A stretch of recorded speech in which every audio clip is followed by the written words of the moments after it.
Good morning. It is Tuesday, February 11th, 8:30 a.m. and we are going to begin our session with consent agenda review.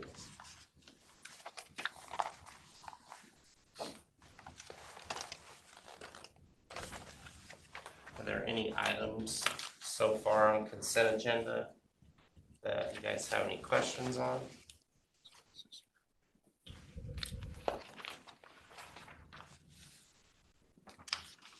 Or that we should pay attention to or look into?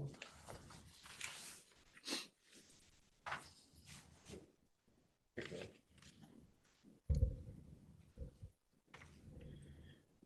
Number 3, where is that coming out of? It's probably listed. Is that miscellaneous general government or?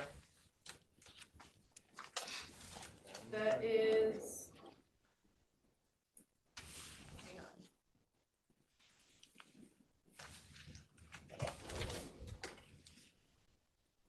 I don't think it's miscellaneous general government. I think it is the.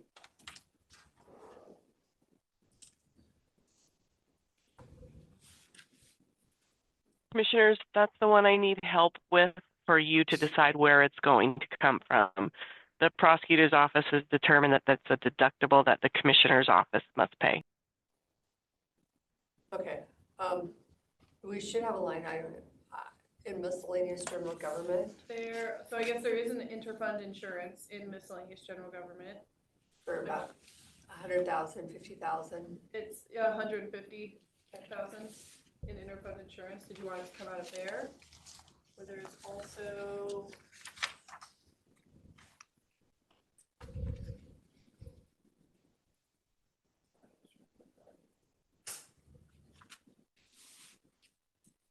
Public Works, you guys have anything while we're? Yes. Are we leaving number 4 the same? I think we figured out how to, we're gonna continue Yeah, I would keep it how it is. HR like it is with the 5-minute, we're gonna add a 5-minute public. Who told you that it needed public comment during HR? The consultant, Megan Greger, the one that we're using to set up the Laserfish consent process. She worked in like state archives and a bunch of other, she was a clerk for a long time. But she had pulled the RCW for it, and she said if you guys were taking final action at a meeting, there had to be a portion available for public comment. I wouldn't think administrative duty is open to public comment though.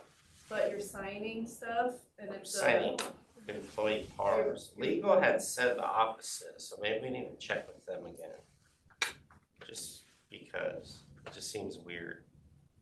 I'm not against doing the public comment at the beginning or the end of that meeting, but you're also not gonna say, Rob Jones, pay increase on the agenda. No, it would. So then what are they gonna comment on? What's the public gonna comment on if they have no idea of what you're even doing?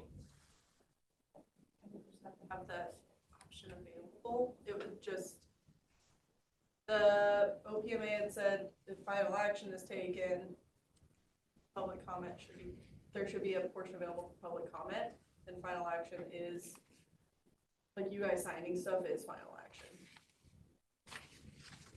So what would be the best way around that? The board would make a decision, the chair would sign?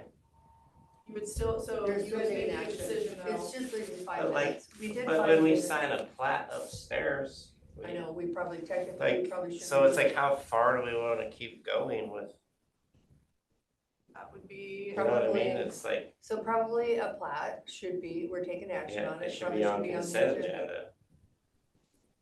So it's like we're opening our own bag of worms. There's no administrative duties then, it's like everything has to be on consent agenda.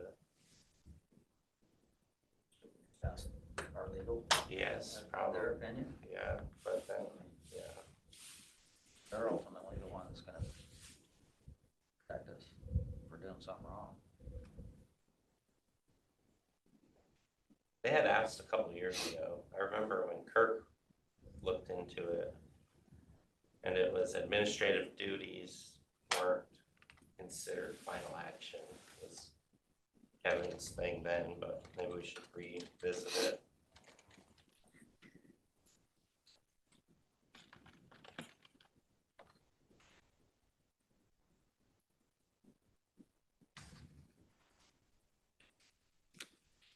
Caitlin, sorry, what was the other one besides miscellaneous general government? There was another. Oh, it was not. I was looking at the 503 budget, but that's not Okay. it, So I would say it probably needs to come out of miscellaneous general government, the insurance, $150,000 insurance.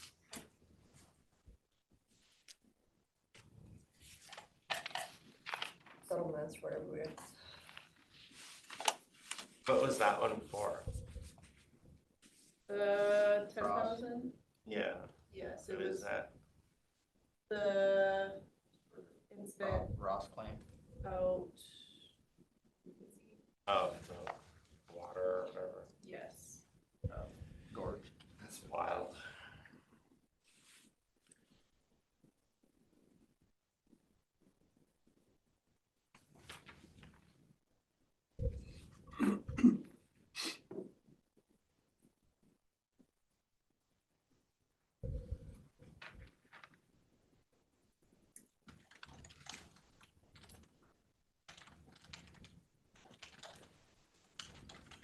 I see Blair has landed in our office.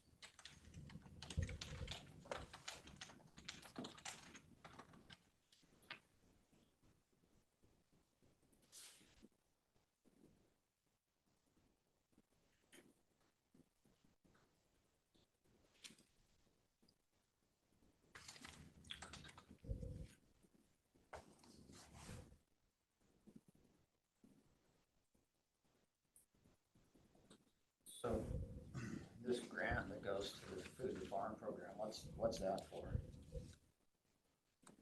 I assumed it was at the fairgrounds. I don't know where else we would have it.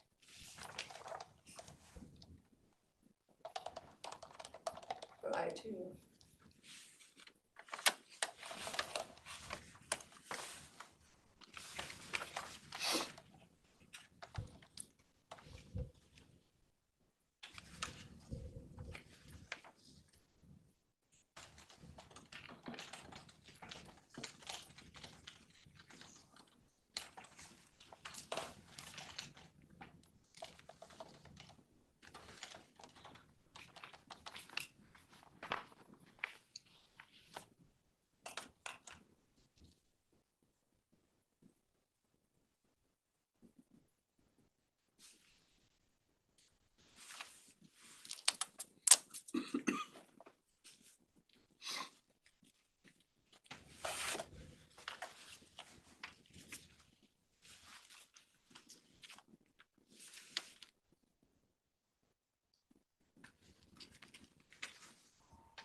Can you guys remind me, like, explain to me better why prosecutor's office was kind of warning on signing Susie's grant?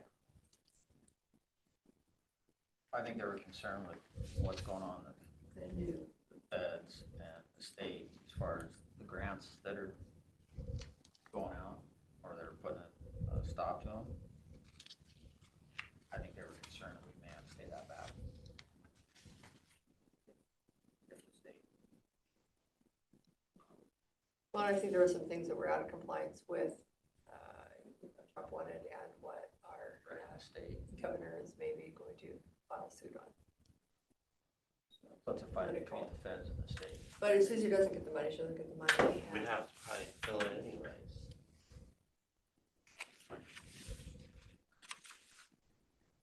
Yeah, Well, I think that's why Susie was looking for additional ARPA funding. That's I don't think that anything's gonna happen with it. I think we take the risk. I don't. yeah, I'm good with doing the risk, because either way, we're probably gonna have to backfill it this year anyways if we didn't get it. well, and Carrie mentioned that we do have, something was billed twice, so I don't know what was, I can't remember what was billed twice. We may have some ARPA funding.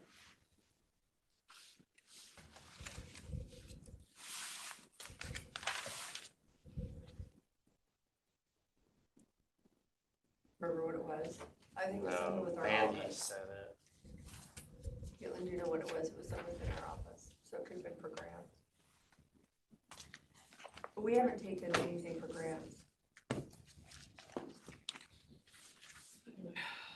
Are we ready to move to the next? I have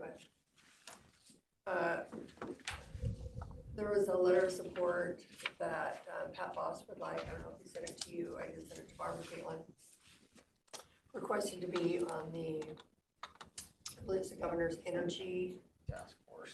Yes, so I think it would be great since we need some high power, bulk of power in the Quincy area and Moses Lake for the port. If we are okay. Yeah, I definitely think somebody needs to be on that. Keep an eye on it. Give their input at least. Caitlin, I think just those letters, we just changed we can paste and copy. And there were like 5 different letters to Paul Ferguson. Paste and copy and then put it on our letterhead. Governor's Dad Worker, or Director of Commerce. Board is amenable to that. I am. I guess. Rob, is that, Yeah, I'm fine Okay. with that. okay, I did reach out to the Port of Moses Lake for the request from Raina for the $2,000 to help facilitate the youth exchange. I have not heard back from the port what the financial benefit that they have received from it or will continue to receive. So I don't have an answer.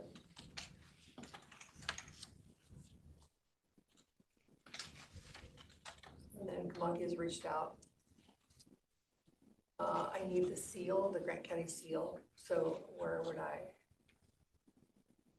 do a public records request? We have the Grant County seal, we can send it to them. Should be able to just ask Barb or Caitlin for it. Caitlin sent it to me. I have that. Okay, they would like the seal. And then I have a couple speeches I've got to do. One will be in front of 1,000 people, so I will work with the Port of Moses Lake to make sure I encompass the information that they would like shared. So if there's anything that Grant County would like in that speech, we can televised. I didn't realize what a big deal it was until I got back to the States and they hit some radio stations and everything else. It was worldwide, like a little terrifying. So I'll spend a little more time on my speech. Is that for the Kamaki thing? Yeah, so there's a couple speeches. So if there's anything you would like me to add. Let's start on that. Yeah, just when you're up there, just remember, most of them don't speak English, so you're good. Well, that's what they told me, and then The mayor is a graduate from a university here in the United States, so we do It's like like, Harvard. yeah. Like you just do the same speech that they won't know, and it's like, oh wait, it's the same group of people. Some of them do speak English. I've received a few more calls about Potato Hill Road. Good. I tell them to call you. I appreciate that, Rob. Well, this Say, would be hey. public works right here. I've been working for you people. Like, I can't do it by myself. Gonna get the same result if you don't call the other two. That's what I tell them. We were up to the port last week of Cooley City, but apparently they don't work on Fridays. And neither does the medical facility. That's what they're saying. Medical facility doesn't work on Friday It was closed. Yeah. in Cooley City. Yeah, this is around two. I went there last Friday. And maybe it doesn't open till later in the day, I don't know. I got there around 9. Which bridge is Stratford Bridge? It's those pipes, Culverts, that series of new culverts, I mean, the ones yes. the wave, the wave. What are they gonna do with those? Well, we have some ideas. A few years ago, we drilled and took core samples, had that tested. We worked with Susan Kovich and came up with basically 2 solutions. One, she was not optimistic that it would totally fix it, but would help, and the other one we couldn't do, and that's to remove all the material and start over. It seems silly. Why couldn't you just put new material over the top and add some additional material? That's what we're gonna do. But yeah, and she just didn't think that that would fix it entirely. So the wrong material was used to backfill it is essentially our problem. So, Three quarters of the backfill was native soil, which didn't compact correctly. So there's a lot more than just the top, but we plan on addressing it. And should It's a speed bump. it's several, several Sweden. and they're bad. Yeah, I just went over here last week and I'm like, God, we gotta figure it. Go on with a 15,000, 20,000 pound food trailer. See how it. Oh, I can imagine what it's like going across with a hay truck or milk truck.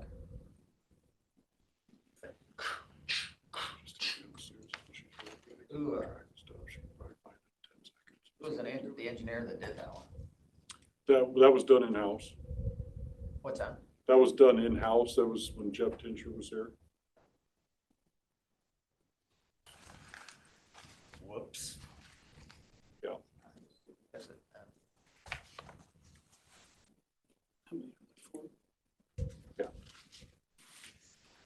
For the renew room kits, try to make sure that TS is aware of those.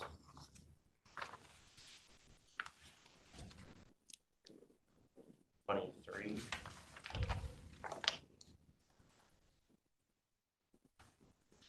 So we meet with them. WebEx, yeah. Yeah.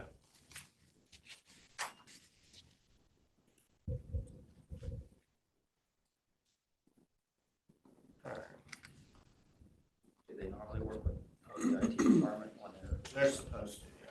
buying equipment like that? But a lot of them forget.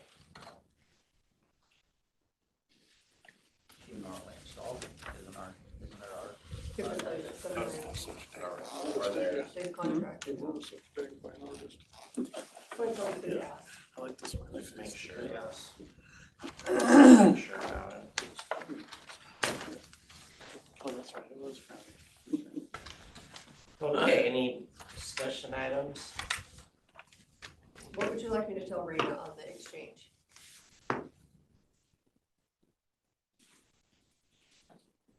Last time we talked about it, you two were in support of it. I'm still not, based on, I don't know the benefit to us. They have explained to me, like, the longer, like Richard and one of the commissioners, about the idea behind the youth exchange of being, you bring the youth over when they're young, and when they become, higher ups in companies in the future, they remember Grant County and hopefully fond memories, so they want to bring their factories here I mean, it's definitely a long game. They said that it was from, one of the previous four people. Jeff Bishop. Yeah, but they also said Jeff Bishop just looked for excuses and ways to be able to travel around, so. Well, it sounds like you're gonna be doing a speech based on that. That's Well, gonna reach- we it's are gonna in a far reach. relationship with Comanche City and Toyoyama, sister city relationship, so So that'll I go feel like we, all over the place. I mean, the speech that you're doing, all over the place, so you're gonna reach. I think the city, or the Royal City School District is kind of taking the bulk of it, but, funding the kids, which will be a huge, and the robotics team, they've been continuing that exchange, the virtual exchange, so we're still continuing to do it, it's just, I would like to see it moving forward, I don't think it's a big ask for the $2,000. You guys are fine to do that, I Okay. just, for me, I struggle on like the actual benefit to Grant County. That's where I kind of get lost, and when the port that I represent doesn't speak off record very fondly about it all, but they won't respond because obviously they don't want to deal with it. It just puts it in a hard spot because I'm trying to represent what I am told and what I know. So I support it, and when you do bring them, I'm 100% supportive like last year, but as far as like the decision, it's hard because I don't get the best feedback about it. So that's kind of why I think like that. Definitely the port has been the biggest benefactor of it. Yeah, Very they're not important very to do it right supportive now. of it. It's weird. So I think we'll continue to work on things. They're bringing a team over to continue to facilitate future businesses. Okay, so Caitlin, how would you like to see this come through? Would you like me to make a request then through consent agenda? Might be the best. Okay. And I think we have to take, unless it's, if it's wages, we can take it out of miscellaneous journal, or 133 account, which is economic. So do you want me to request 133 account or miscellaneous general? probably the 133. yeah, 133 sounds like. We let him use our house, do all that. New accountant, we probably don't have to tie it to a project anymore. Just busy. Yeah. Lock the doors like you know. We may have to. Pushes the door. And probably not anymore. Capital or wages? Those are the two things we can do. Yeah. Any other items? Yeah, yeah. Yeah, he's My brain hasn't started working yet, so. working with them. No, Learning. the only other item I want to bring up is technical road at some point. We are. Okay. Right now, we'll have I another. have reached out to, I think Dave has been working with. Yeah, I think he's working on something to make that happen, so, I'll just, More development coming out there. Did Burns reach out to you? That's what I told them. that Burns. You were not allowed Burns? to let them move you to. Oh, you. Oh, absolutely. We won't get a pinch. yeah, he did. I mean, I mean, Decorah, but we didn't. I have clients out, I have several people Yeah. that out there that. listen, man, every property owner Don't on want it, Data Hill it's A Road. few done. years, it seems like they change them up. You know, They it don't want just, to change. you know, in Chris my doesn't opinion, agree we too. should make baseline 35 No, too, they have because you're to starting out at go 35, then you're going 50, and then you're coming back down to 35. It might as well just be 35 all the way down baseline. Well, and I think what's really great is that Dave will actually look at it, you know, through his, Well, and with the amount of development that's going on out there, I think it's time we should do something, because there's been so many accidents right there on that corner, and somebody's gonna get killed, then we're gonna be in another situation. Yeah, It's gonna cost us money. when you live there though, you have your friends, right? Live in the neighborhood, their kid got hit, their friend's kid got hit, their friend's kid hit someone. All you get is like, when are you guys gonna change the speed limit? When are you gonna make a move the trees? When are you gonna do this? When are you gonna do that? And it's like, well, let's move forward on that, so we can visit Before it. we do get in a situation like we had with, you know, that accident in May Valley. And you can, I'll tell the people to call me, you know. Well, at 9 o'clock, we meet with Public Works, so we can, will Dave be coming down? No, he's off this week. Okay, I know he has been, seeing his that he's also CC'd on these emails and has been responding, so. Other than that, that's it. That's it for Okay. me. Yep. No, good, move forward. Take a quick recess until 9 a.m. Good afternoon. It is 9:01 a.m. and we are here for a Public Works update. Good morning. Hi, Decorah. Good morning. Did you get moved to Public Works? Yeah, she's the boss there now. Heck, yeah, we welcome it. Congratulations, or so sad. One of the two. Condolences or congratulations, depends on perspective.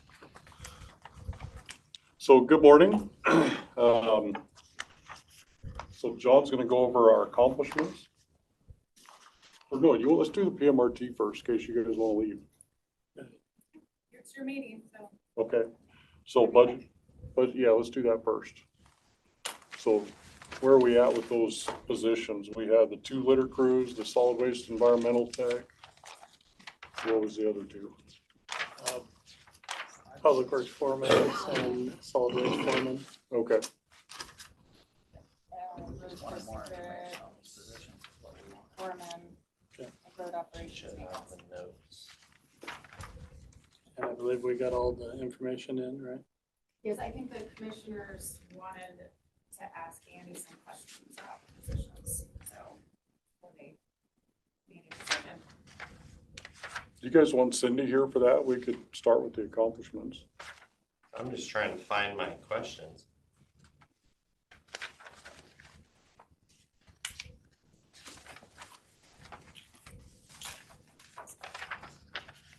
I remember that one of my questions was, you're doing a new position for the testing, and you're making a new job duty for the supervisor, calling him a manager, right?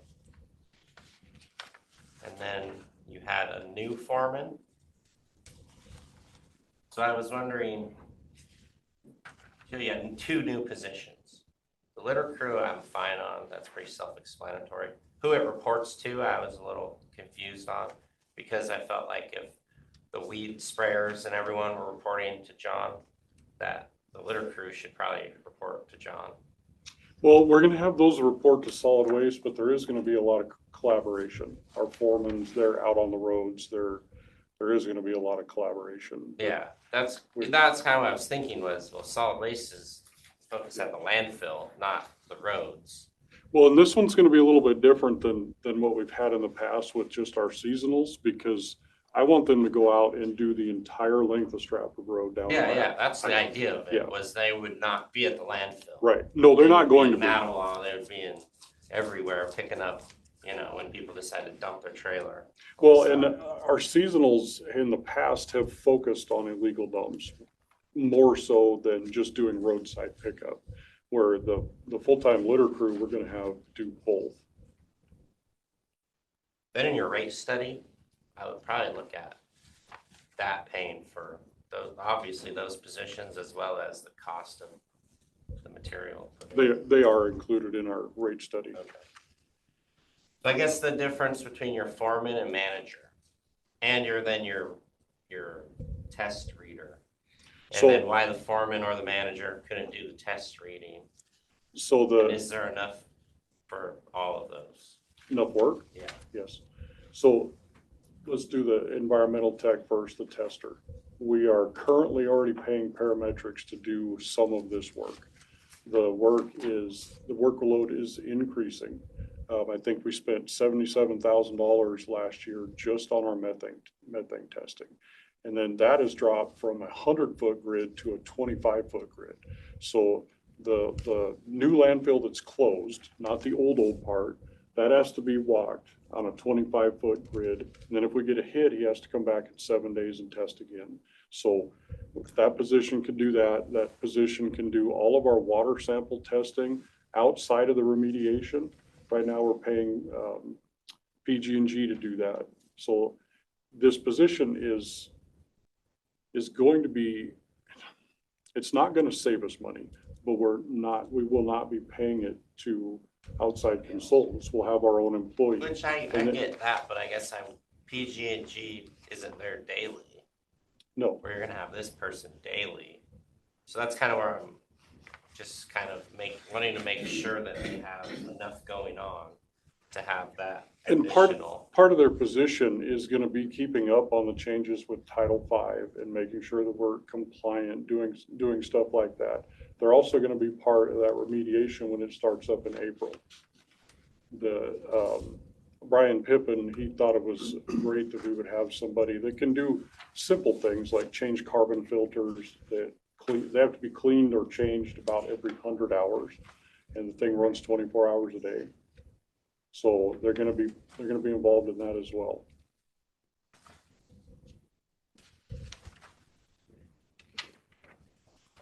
And then you'll have 2 foremen now. Mhm.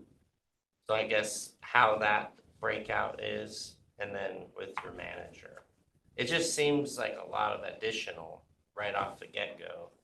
And then I get what you're trying to do, but then I worry, okay, you're gonna have the testing being done. And then your parametrics still gonna figure out how to get their money.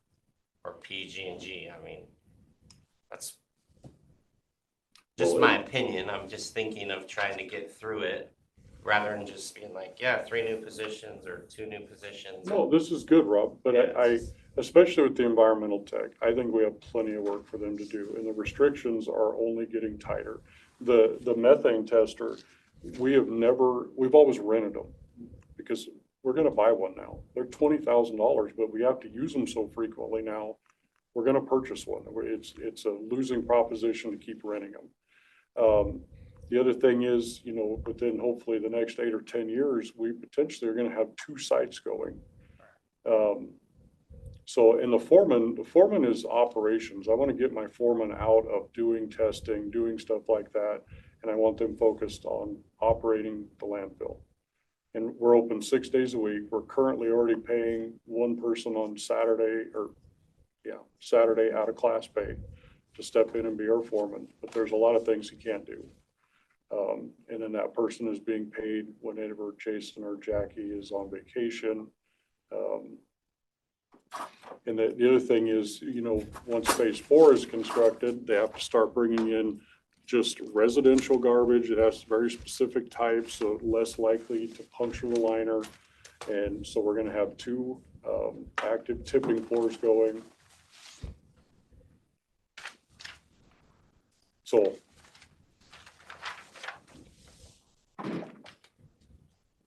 in the water samples, PG&G still have to be sent in. We're not gonna do the testing ourselves, but collecting the samples we can do.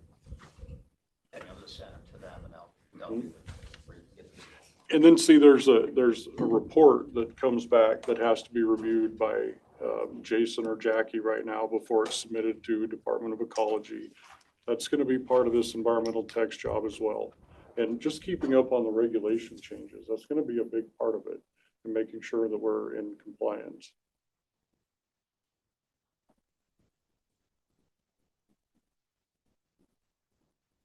And you say the tipping floor about the new landfill that is to come? So we're gonna have, once phase 4 is constructed, we have to put residential garbage in it, just to try to lessen the chances of puncturing the liner. So we're gonna have, let's say CDSI from Moses Lake is gonna be bringing those trucks in and being very careful. And I think we have to do that for 10 feet across the whole thing and up the slopes. So it's a process to get that going to where it can take anything. And then in that meantime, everything else will be going to where they're currently dumping now. Gotcha. So the wood debris that's brought in from contractors like Hayden and all those guys, that all gets dumped on residential. Yeah, that cannot go in the new cell. Is there a way we can maybe put it off to the side? Well, Do that's something with it? that's some of the requirement changes that are coming. We're going to be required shortly, in my opinion, to divert food waste and organic waste. We're going to be required to do it. Right now, we have no way of doing that. If I were to even offer to separate it for free, I have no place to put it. There would be the chance that you're gonna pick up huge rocks when, let's say the place in Leavenworth that does it comes to pick it up, and they're not interested in that with a $750,000 grinder, and that's one of the reasons that we're not required yet, is there's nobody near us that is capable of turning that into compost. Well, it isn't a population size too. Yes. Where they haven't, because Sam was really worried, and then I looked, it was like 150,000 people or something, so we are. For we were now. Good, yeah. For really now. reduce it. So can you And- compost it? Can you do a composting? I don't know that I want to do that, but I would eventually like a tipping floor that's not our active landfill. And then we could have a section of that off where we could collect food waste, tree branches. We probably wouldn't do dimensional lumber because of the risk of nails or screws being in it. But I would like to be able to separate that out. It's good for us. It saves us airspace for our landfill. It's good for the environment. I use that compost for Quincy all the time. It's great. So it's a win-win, because we currently can't do that. And without knowing for certain what our future is going to be, I can't invest in a giant tipping floor that can do stuff like that. The other thing is, it would be really nice to not have our active tipping floor on the active face of our landfill. We usually have 2 to 3 small incidents every year, as careful as we are. So it would be nice to have that as well. Well, I think you would bag up grass clippings. Farm. We have plenty of open space. We have employees that bag up their yard clippings and throw them in the dumpster. Mhm. Just drives me nuts. Yeah. We have plenty of composting areas. Yeah, I know. And like I say, it's a win-win. It saves us airspace and it's good for the environment. It would be great if we could do it. I just can't make that investment right now. But it is coming, and probably within 5 years, it will be required of us. So, but that's just my personal opinion on when it'll be required.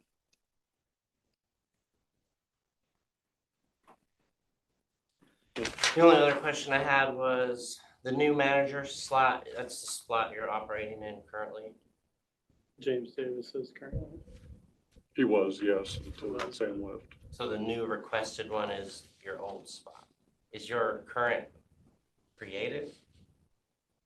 No. Currently, what I'm doing is assistant director. Yeah. Yeah. But I thought it had a different name. Deputy director. No, the roads operations Yeah. manager, yeah. No, he was doing that just as the District 1 Okay. You supervisor. got sucked into a job thing. Yeah. We had 2 job Last titles. time I applied for Good, a District they, 1 supervisor. but here I am. Happens when you're that good. Well, So then the only other question I had was your foreman change at the districts. You're going away from supervisors, going to the foreman structure, but you still have some supervisors. Yep. How are you transferring? so they're both, what is it, 4 years? Within 4 years, I think they're both gonna be retired. So our plan is to use them to help train our 6 foremen to do more of discipline stuff that they haven't done in the past, pay bills. Foremen haven't done a lot of that in the past. So I think one of them is about a year, the other one's about 4 years. So that's our plan for them. The other thing with our road foremen is they were left behind when they did that HEO program. We have one of our foremen, I don't know if it's still this way, but is it 2? When they got the job, we had HEO 5s that made more than they did because they weren't part of that HEO program and didn't get the raises. So the road foremen are twofold. They're gonna have more duties and they were left behind in the HEO. And in District 1, are you currently running supervisor, or is James just overseeing that as? He's being the supervisor and doing the other job that's not created yet. So with this newest structure that you guys are wanting to do, how far out is this structure? Doesn't really fit your current structure, So, but then neither does this one. This is where we're headed. Yeah, this is where you're headed, Yeah, but you're not operating in it yet. well, and these positions are part of, we need to know the answer on these positions before we know, whether we can move forward with the org chart. I mean, if you say no to an operations manager for roads, it totally changes our org chart. Yeah. So it's, The org charts are hard because I think that there's been like 4 of them since I got here for you guys, which I know Well- you've all felt that or seen it. And it's Yeah. like, can we just pick a way and go to the plan, give it time? well, the second one also, we haven't had no luck in a assistant county engineer. Mhm.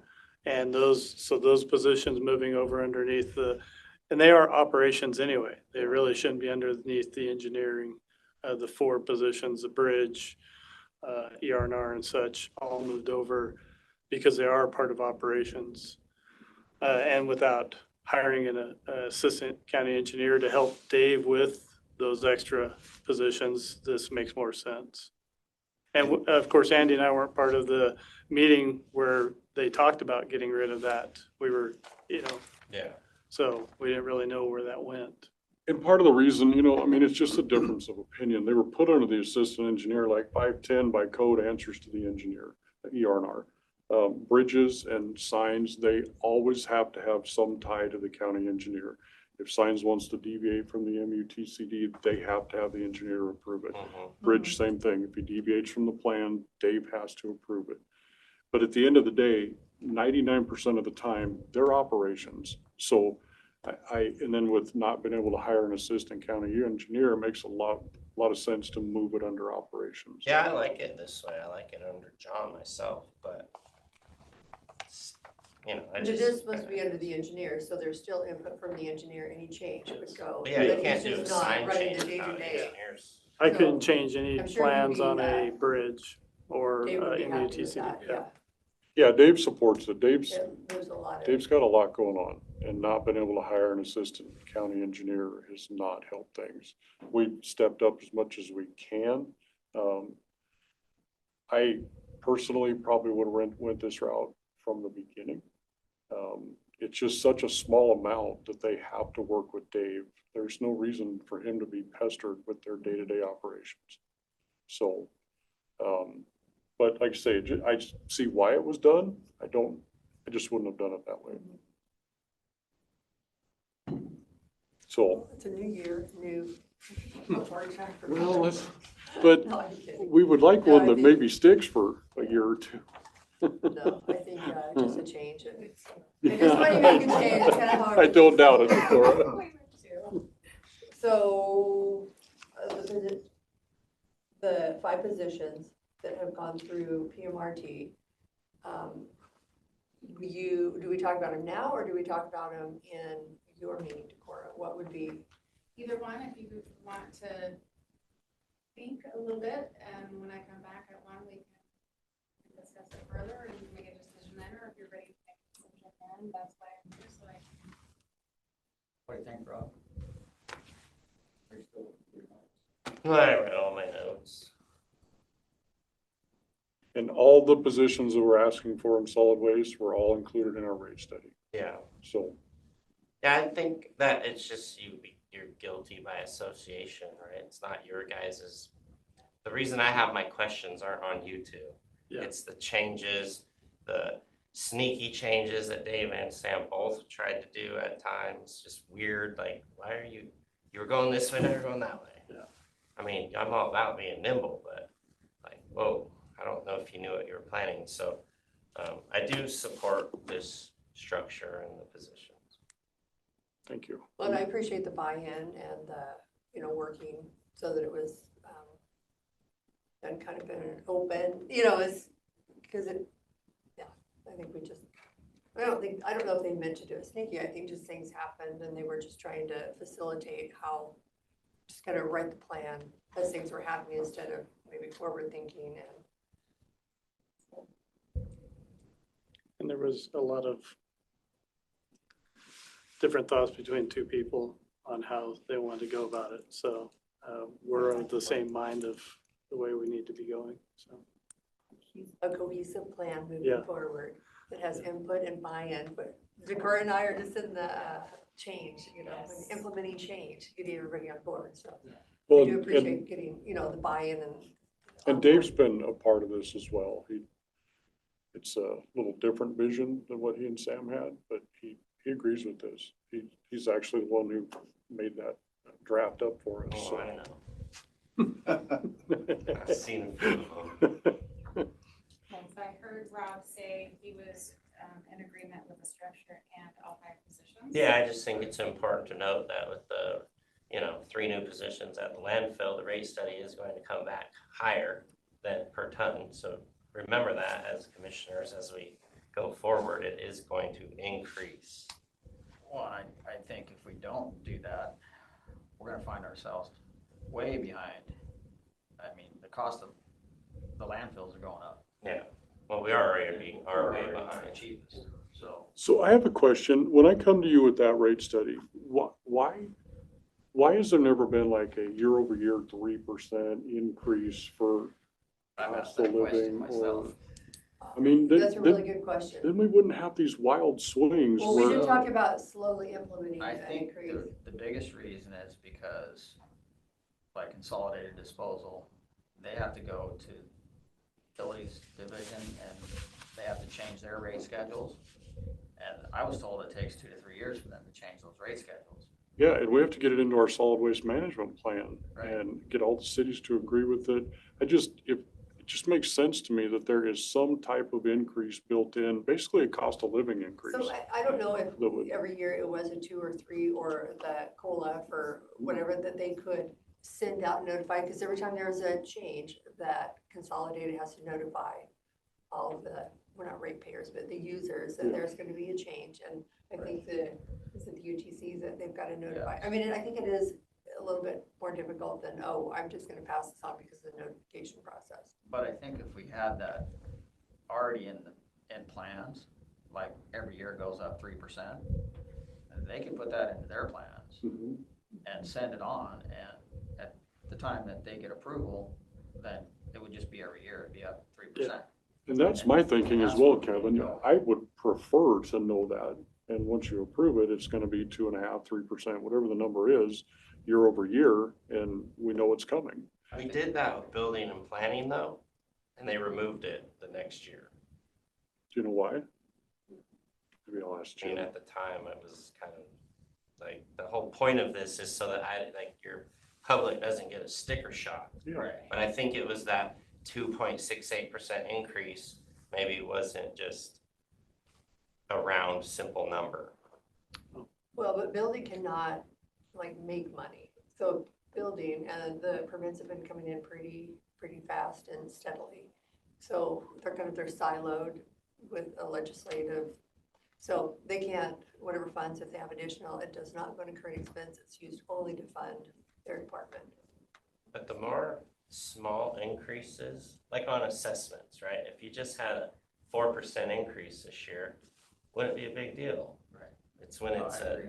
20% increase. But houses of all, So I think a conversation with Consolidated, and I mean, I think they're the biggest customer of ours, aren't they? Yeah. I would ask them how that would look. Well, and the rate study got put on hold until we knew what we wanted to pursue for our future landfill. So they are back working on that now. So hopefully in a month or 2, we'll have that rate study back. and Decor, I'm fine moving forward too with that. Not excited about it, landfill increase. Because the last landfill increase, I swear my garbage doubled, But see, that's why I'm asking these increases, if we do one every 10 years, and I'm just making up numbers, but let's say it comes back, it needs to go from 48 to 68. If we had these small increases year over year, then I would hope that we could avoid doubling or 50% increases. I agree. Yeah, the last increase was what, 19 or 20? Now Yeah. it's 25. We went through COVID, so you've the It increase was a big is increase. probably 30% at least. Was it Yeah. 29 to 48? So, One of the biggest It wasn't problem, a right? double, but it felt like our bill doubled, I think with fuel.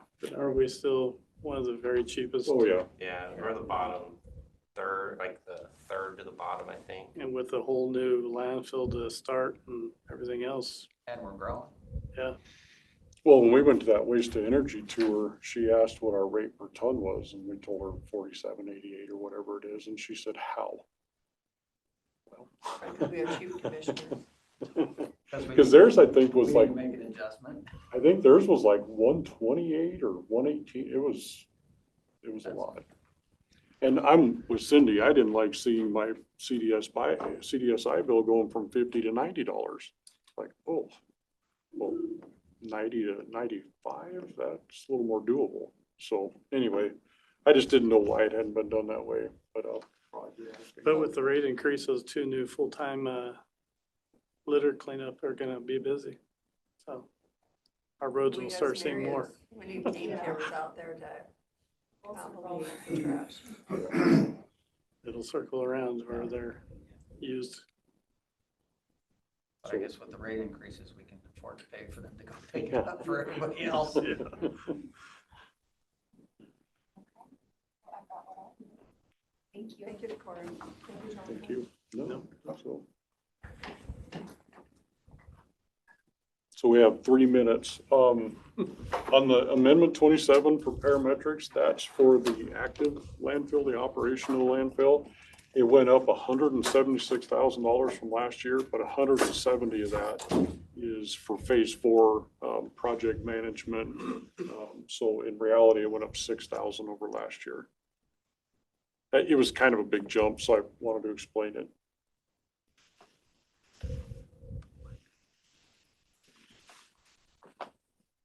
And then on Bridge 110, we touched on it, but essentially we messed up on the design. I drew a terrible picture because I'm not an artist, but Well, it just seemed like there wasn't enough fill over the top to me, but so essentially, I know it kind of looks flat, but we designed to put gravel under these pipes only to about this elevation right here. What we should have done was bring that design material up to somewhere in this area. They ended up using that native material to fill this, and as it gets. So was the native material gravel and? No, it was dug out from the northeast corner of that project. They dug it out with scrapers and brought it into this, so. It was just dirt? It says Dirt and- it should have been all grass. Mount St. Yeah, Helens, and that's Oh, our look at everything. structural It was engineer, just Susan everything. Kovich, said it should have been just, it means gravel, up to somewhere in this area, because this is where the load, where it Okay. takes the load as traffic goes over it. Right. So that's basically our problem. The fix is, what she was How long has comfortable it been, with, 5 years? was digging the entire. it's been thing longer out than to that. do that. So it should be. So we're gonna dig settled. down to the top of the pipes. But it's- We're gonna build. In the winter, it gets worse. It It Oh. pops up and then it flattens a little bit in the summer. And we'll use like 2 feet of base course or gravel and make a bridge over that whole thing and then bury that, repave it. So that's the plan, and that's the problem. You're gonna use something like some PG rock or something like that, or? Um, I'm not sure. Once we build that out of the geotextile fabric, then we'll probably bring that up to where we would normally do our base rock. What are we, 6 inches of base rock? 6 inches of base rock, 4 inches of top course, something like that. So we'd bring that up to about 10 inches. The idea is that even though it's not fixed, that geotextile bag basically will eliminate some of that. But it's pretty rough. It's not good. And we My have a silver nice, truck, it doesn't bother it, but my red truck, that bounces all over. Hold on. I'm like, slow down. we have the nice detour already built in, Yeah. going around through Stratford, so we can close it completely down and do the work. And we can do most of the work. I'm not sure paving might need something, potentially the guardrail. The guardrail is in a belly. We don't have any equipment. We could put it straight using string lines. But I haven't talked to Tim yet, but that could be a real problem for them putting this section the way it's shaped. So, but we can do most of the work. How's that? Well, it definitely needs to be done before something happens, Yeah, I agree. because then we're gonna be in another problem. Hey, are you attending the crowd meeting this Friday, 10 to 12? I don't know, it was like a WebEx, Zoom. For what? Okay. It was probably for commissioners, just, I don't know, it just says crowd meeting, so it was a training. I'll have to look at my notes. I think it's for probably elected officials when it's coming down. So you're too late. You didn't get to do it? What do you need? Uh, What do you No, I just give you guys our update on accomplishments, but it's just numbers. Nothing critical by any means. What we started doing a few weeks ago. Well, keep up the good work. Thanks for coming in. need? Stay warm out there. Yeah. Be safe. It's cold. Like, Not did a you lot go of get the snow that car? we've had. Sort the trial off. You got that Explorer, you probably can start it from here. He I- can. I tried to do it this morning and it told me the battery was too low. It wouldn't Oh. work. So, but I don't think it's gonna start. In Vegas? No, I'll never go back. Yeah. I enjoyed it. I got exactly what I wanted. I got tons of stories out of my mother-in-law. We met a lady in the resort that had worked there for 30. Good morning, it is 9:33 a.m. and we are here with the sheriff's office for an update. You guys have until 10 a.m. Okay, I'm gonna let Maria go first. She has a grant for emergency management that needs approval. Yes, so we are looking to receive approval to accept a community wildfire defense grant for $155,000. It is from the Department of Natural Resources to update the Grant County's Community Wildfire Prevention Plan. Just a little bit of background, the Community Wildfire Prevention Plan, CWPP, is a comprehensive plan developed by local citizens, state and federal agencies. It will cover wildfire response, hazard mitigation, community preparedness, and structure protection in that plan. So we are looking to accept that grant. Oh, that's to update the plan that we currently have that. Yes, we have a 12 plan years. from 2016. Okay. Right, it's on item number 17 on our agenda.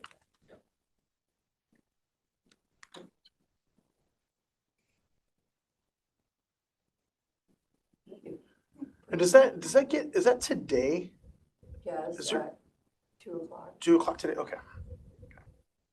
I know there's been some adjustments to the calendar, Yes, so. I'm I don't gonna know if that look one- and verify. I haven't looked at the agenda this week yet, so I have not checked. Just get used to last year's calendar and like, okay, I think today's HR at 1:00. Okay, so that is that. Well, I have it on my screen here. I wanted to talk about some House bills and Senate bills that were presented and kind of interest to law enforcement, so to speak. I know there's a whole bunch of them that are out there on the agenda list right now, but us, as far as the sheriff's office here, as well as the WASPIC, our statewide group, support several bills that are on the agenda. I'll send you a copy of this, so you all have a copy of it. But I just kind of wanted to touch base on a couple of them that we do support right off the bat. The one that you're probably all aware of is Senate Bill 5060, as well as the sister House Bill of 1435. That's one establishing the $100 million grant for funding within CJTC for more law enforcement throughout the state of Washington. As you know, Washington right now is currently the last in the nation as far as law enforcement per capita with the community. I do like this legislation. I guess if there is a negative downfall is after 3 years, the county takes over the funding of those grant positions after 3 years. I don't believe it's going to be, I don't think we're going to see a substantial addition of personnel here. I just as an estimate, trying to think of the numbers wise across the state, $100 million is probably going to fund probably 800 officers or deputies or troopers through the state of Washington. So Grant County is going to probably see a fraction of that. I think the most of them you're going to see are in the larger agencies, larger municipal agencies. I don't think it's going to be a large impact here. I think we may get one, maybe two out of it. I think the American what was it called? Way back in the day, like 2008, 2009, I think we got 4 or 6. And they paid for 2 to 4 years, and then. That was for the traffic safety grant, is that the one you're I thinking don't of? think it was traffic safety, it was for kind of an area of. I think they call it ARPA, the American Rescue. Well, it wasn't No, it was ARPA, but it was something, yeah. but it was when the economy was terrible in 2007, and it was just kind of to reinvigorate.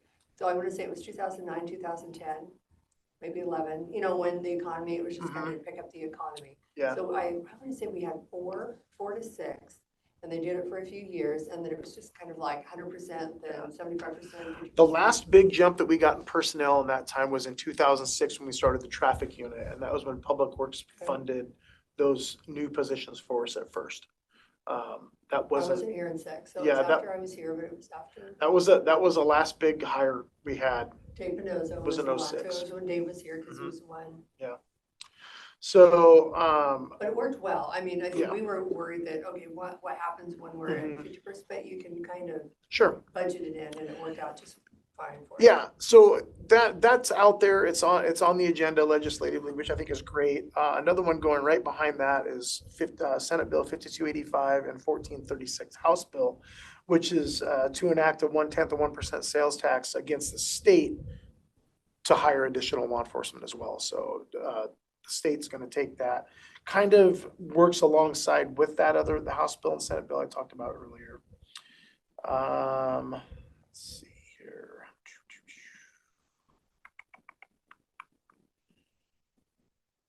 Oh, Senate Bill 5333 by sponsor Senator Lovick out of Snohomish County. That is talking about a forfeiture of vehicles used in eluding cases for law enforcement. So it allows us the opportunity to seize those and have them forfeited in an eluding case. There's also a House bill alongside that of 1378. Some ones that we oppose are sheriffs and police chiefs qualifications, which is House Bill 1399, which is brought forth by Representative Roger Goodman. It's basically requiring minimum qualifications for chiefs and sheriffs, where CJTC would establish a criteria to determine the suitability for an applicant for chief and candidate for sheriff. As you can imagine, the 38 elected sheriffs in our state are not for that because it does take the voice of the people out of play. They don't get to decide their elected officials at that point. The police chiefs are also opposed to that because even though they are not an elected office, their mayor is. So they're also would possibly come into that play with this because of takes the ability of the elected official to making those hires. Let's see. Senate Bill 5066. We also oppose that one for the Attorney General's Office patterns and practice of consent decree. Basically allows the AG's office to investigate and bring litigation against any local law enforcement or corrections agency for a violation of Washington State Constitution or state law where they deem is sufficient. Office of Independent Prosecutions, we're also against that, which is a Senate bill and a House bill. Senate bill is 5584, House bill is 1740. Where nobody was really for the Office of Independent Investigation, and this kind of falls into the same line of that, to where you have another state agency that is overstepping on what constitutionally they have in the state constitution for the elected officials. Traffic stops. These ones make me kind of scratch my head, and this one specifically to non-moving violations are suspended thirds. So what the state wants to do, they want to lower the DUI threshold to a 0.05. The difficult part with that is getting driving input from violators of that low of alcohol level. You typically don't get any signs of poor driving, crossing center lines, crossing fog lines, that type of behavior on that low level of intoxicant. So on the same note, they want to lower the alcohol level threshold for DUI, but they also want to take away law enforcement's ability to stop vehicles for non-moving violations, equipment violations. So it's minimizing the reason we can stop vehicles, but they want to make it more difficult to detect 05 drivers. Doesn't really make sense to me, their plan as far as that goes, but we do oppose that as far as the House Bill 1512 and Senate Bill 5521 for the non-moving violations or suspended third violations for the traffic stops. The other one is a House Bill 1138. We also oppose that, prohibiting peace officers from using deception while questioning a person who would consider themselves in legal jeopardy. Defines deception as knowing communications of false facts about evidence or unauthorized statements regarding leniency. CJTC would develop and provide training in evidence-based interview techniques, which is already provided by CJTC, and it's part of the tools of investigating facts is sometimes that deception piece. So those are just some ones that we're for, opposed, and support. And again, I will send that document to you, the three of you, so you can send it to your lobbyist if you want, based on that, if you have any, or you want to weigh in on any of those. So any questions on the House bills or Senate bills? Okay. The next thing I wanted to bring up is about Gallup. What did you guys think of the Gallup presentation? The PUD did for us. Funny thing, because several, I think there's 10 or 12 of us in the county taking the Professional Development Academy leadership training. And that same week, we were talking about the Gallup study and the Gallup information, because they do use it to part of their training mechanism. So My office is excited about it. We really are. We're willing to be the guinea pigs. If you want somebody to jump on board and test it, we're totally willing to do that. We have a large office, plenty of personnel to get some measurable statistics, I think. So we are on board to doing that if that's something that the board wants to think about doing as far as the approval goes for that item. I don't know if it got approved in your budget or you approved it in the budget or not for you guys, but so. I was curious where you were standing on that. what was the cost of that? Do you remember what it is? I think they were There's 17. different levels of it, but the one that we were looking at is 15,000 And we put per year. funds in our budget last year and this year specifically for training and salary increases.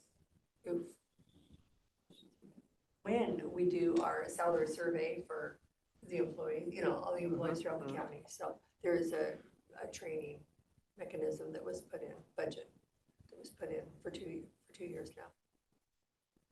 It's been barely I wouldn't used. say we put money in the budget though for salaries, definitely for the study. Well, But I just think of like corrections when they got their increase, which isn't very many employees. It was $1 million. So then I think how many employees was it, like 19, 20? For the corrections division? Yeah. Oh, it should have been, it was more than that. It was on various levels though, right? Because Yeah. the percentages are different based on their No, I was wages. saying how So- many employees? Oh, 40, 40. yeah, 40 So if some. we did the, Yeah. I just Yeah. look at Well, we like did put, was it 500. $200 I think at that time it was 42 at that time, Rob, because we have the additional ones now. So I think it was 42 at that time. Well, and this is not for new employees, it's just for if we need to do an adjustment. Some will, I doubt it, but some may come down, Yep. some, just looking at Mhm. like I'm variables. confused on what you were saying. I was just talking to Cindy So what did we put 2.5 million in? for training and then the study, not for necessarily. Well, the study is not gonna be 2.5 million, so we would have, we had to put a little bit in for the increase, but. No, but I just little look at, I would like to be careful on the 400 plus employees, and then if everyone needed to be adjusted upward, it's good. Yeah. Everybody gets $2. No, I completely understand what you're saying. I just want to throw it out to you. If you're looking for somebody to jump on board and test out the Gallup portion, we are more than willing to do that. We're, like I said, we're very excited about it. Well, I want to continue to see the office broaden and get better, and not just within the office, but we want to get better how we serve the community. And I think that that's a very good measuring point, long-term wise. I don't want to just think about the time I'm in office. I'm going to still live here when I'm not the elected sheriff, and I expect that the sheriff's office performs at the highest level. And I think that the Gallup is a very good tool to get them there, and for the future as well, not just in my tenure, but for the future of the county. And I see your point, Rob, with 400, if you're thinking Gallup for 400 people, yeah, that would be, No. I like the Gallup. okay. I was just talking about how we put the money to The funding source. So, if you guys get this Gallup program, who's gonna monitor it? Who's gonna take care of it? Will it be our IT department that will do that? Yeah, so technology services, they do all of our electronic softwares and all that stuff. Typically what happens is they end up making the purchase, like if we budget for new software or something, they typically make the purchase and they bill us and we pay them after the purchase is done. Okay. So even though they make the purchase, it does end up coming out of our budget in the long run because they get reimbursed for the purchase. The only reason I ask is I ran into a PUD guy at a meeting after that Gallup presentation, Mhm. and he said that they have 9 people dedicated to that Gallup program for their employees. Yeah, I think they also have almost 700 employees they do Right. along with as well, so. Yeah. So I was just wondering what, Yeah. how much. Yeah, we would go through and manage it as far as the statistical information, the data that comes out of it within our office, not TS. TS would probably make the initial setup, the purchase, what the structure of the software looks like within the system. But as far as the managing the data that comes in and building of the software, that would be us, the sheriff's office. And part of the Gallup, if we purchase this, they have a representative that you specifically work with. Like right now, I'm working with a guy named Coleman. He's just waiting for us to get the approval on it. But they would help us build the different like silos. I see what you're saying. I think I hear what you're saying. But they would help us build the silos, and then we would probably have one dedicated person that is going to manage Gallup. If that was your question. Yeah, that was my question, because I know software can be a real pain when you start with new software. Yeah, we're feeling that a little bit right now. Yeah. on a separate thing.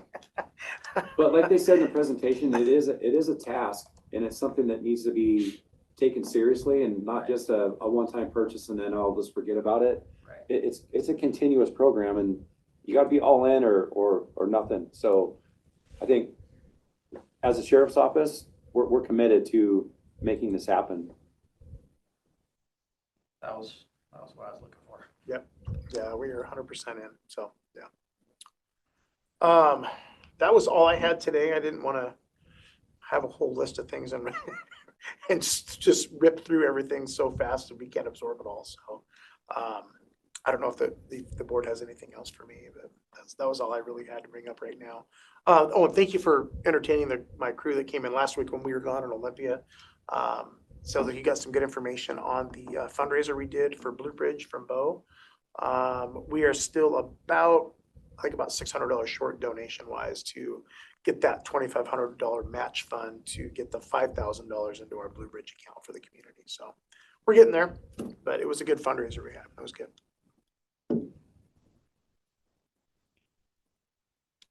That's it. That's all I got. I got a question. Abandoned houses that are being broken into, falling apart basically in your neighborhood. What does the guy do about it? What can I do about it? Gosh, finding the owner would be the first thing that I would think of, is finding who that is. I see him every day. We're probably looking at him. Yeah, might be. Then if there's a code enforcement issue with those, is get a hold of our code enforcement section, which is through emergency management. I think there's an online reporting system on there. I believe it is back working again. It was down for a little bit, but it is back working now. It is a complaint-based process. that we take the complaint and move forward from there as far as code enforcement goes. Sometimes it gets into the development services, sometimes even the health department gets involved, depending on what it is. So our, But if I file that complaint, it's public record, right? Mhm. Okay, it is. I'll leave it alone then. Anything else? You can file the complaint on the code enforcement page Mhm. as a different name too. Did not know that. I guess you can put any name you want to, I You suppose. can, Yeah. That was a Concerned devious citizen. thing, so I won't do it. But I mean, I put, I do code complaints for people, put my name down. It's not my complaint, but Mhm. they don't want to go and fill out the stuff. I can do it for you. I'll talk to him again. Yeah, then we'll end up following up with whoever the complaint is to get the information that we need to have. So it's basically a contact person for us to start. Well, I will tell you, I appreciate the guys coming out last night. Mhm. They were there pretty quick, so Good. I do appreciate that. They Good. called me back. So, Good, fantastic, good deal. Well, it sounds like you had quite the night. I just got to sleep and my wife come and woke me up because, at 9 o'clock at night, somebody's gotta be over there looking at a rundown house. I mean, it makes sense, with flashlights. Ongoing problem. Guys had cars stolen from his place and he's like, told me, well, it's been missing for 4 months. I just didn't know it was gone. An old Mustang. Oh, jeez.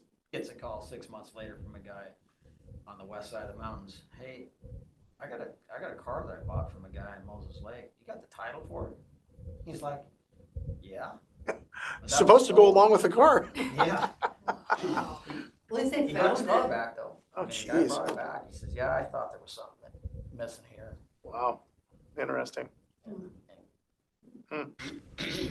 Lawyer, detective. Yeah. That was just all around guy. Yeah. You might want to give him a badge and let him go after. Careful what you wish for. Anything else for you guys? No, that's it. So we have, All right. Thank you. We'll go Yeah, into absolutely. recess until 10 a.m.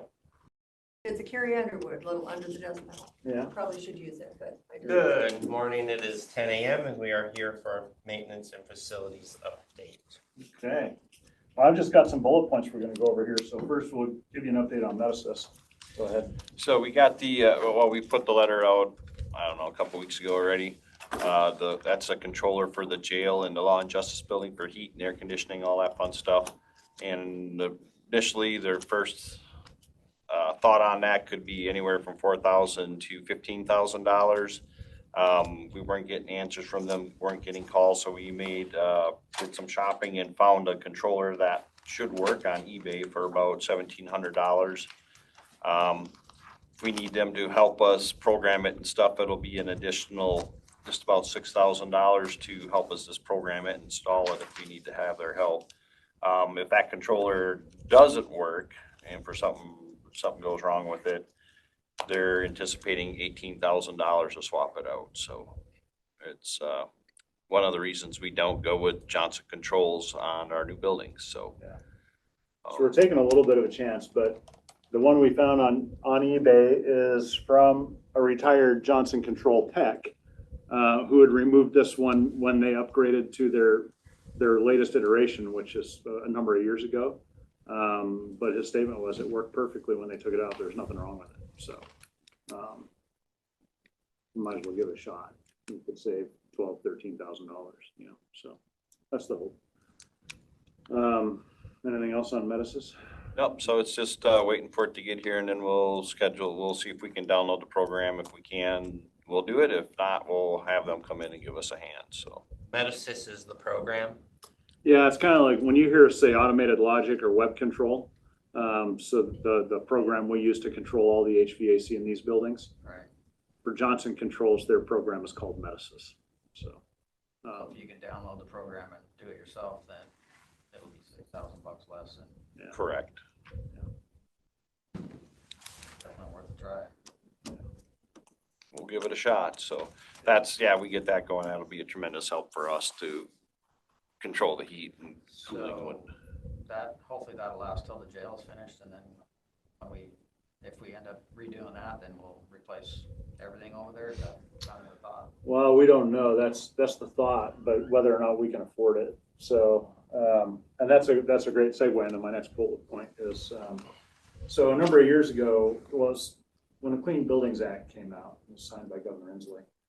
Everybody was given a timeline to bring their buildings. They broke them up by square footage. Are you familiar with this at all, Kevin? A little bit, yeah. All right, so the annex and the courthouse are both passing. We don't have any issues with those, right? They're all reported and taken care of. But the Law and Justice building is failing miserably. But we kind of ignored it, knowing that we're going to move out. And there's some administrative guidelines that if a building is under construction or if it's 50% occupied, then you don't have to report it the same as you do a tier 1 building. But as we talked through it with our energy consultant, custom energy consultants, they suggested we go ahead and do an ASHRAE 2-level audit so that we can go through it basically from top to bottom and look at all of the energy, all of the electricity, all of the HVAC, and really get a good feel for where this building is. And then they applied on our behalf to the Department of Commerce and got a grant to pay for almost all of that. You guys saw emails coming through from WASAC about an energy grant, and we've applied for that as well. And the energy consultant's done that. We should hear about that in a couple of days. And they're going to start that audit in March. That's the hope. And between the two grants, we should be $0 out of pocket for all of that. So we'll at least have a head start on whatever it is we end up doing with the Law and Justice building. I think the problem is, with the 2 bonds that we have, I don't know how we're going to afford immediately or right away to do something with the Law and Justice building. So lots of conversations there. But hopefully that DocuSign process comes through. And then the last thing I have before I give it back to him and talk about something else is, I don't want to have the discussion here. I would ask the board to talk to Decorah about some space concerns and some ideas possibly for the building next door that we're doing, and maybe central services not even moving over there. But talk to Decorah. I don't want to. She mentioned something to me this morning that made a lot of sense. It's going to be kind of a major deal. So I don't want to step on her toes. So she doesn't want you to move over with HR. Well, there might be opportunity to move other people over there. That would make more sense. We could just populate the lower floors. We wouldn't, so when HR moves out. I didn't even tell her I was going to bring this up with you, and I don't want to say it because I don't.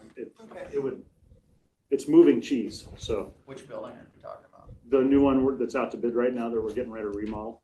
So, and really, we wouldn't even have to change anything about the remodel. The changes would be absolutely minimal. So, anyway, I'll talk to Decorah and then have her talk to you guys about it. So, yeah, yep.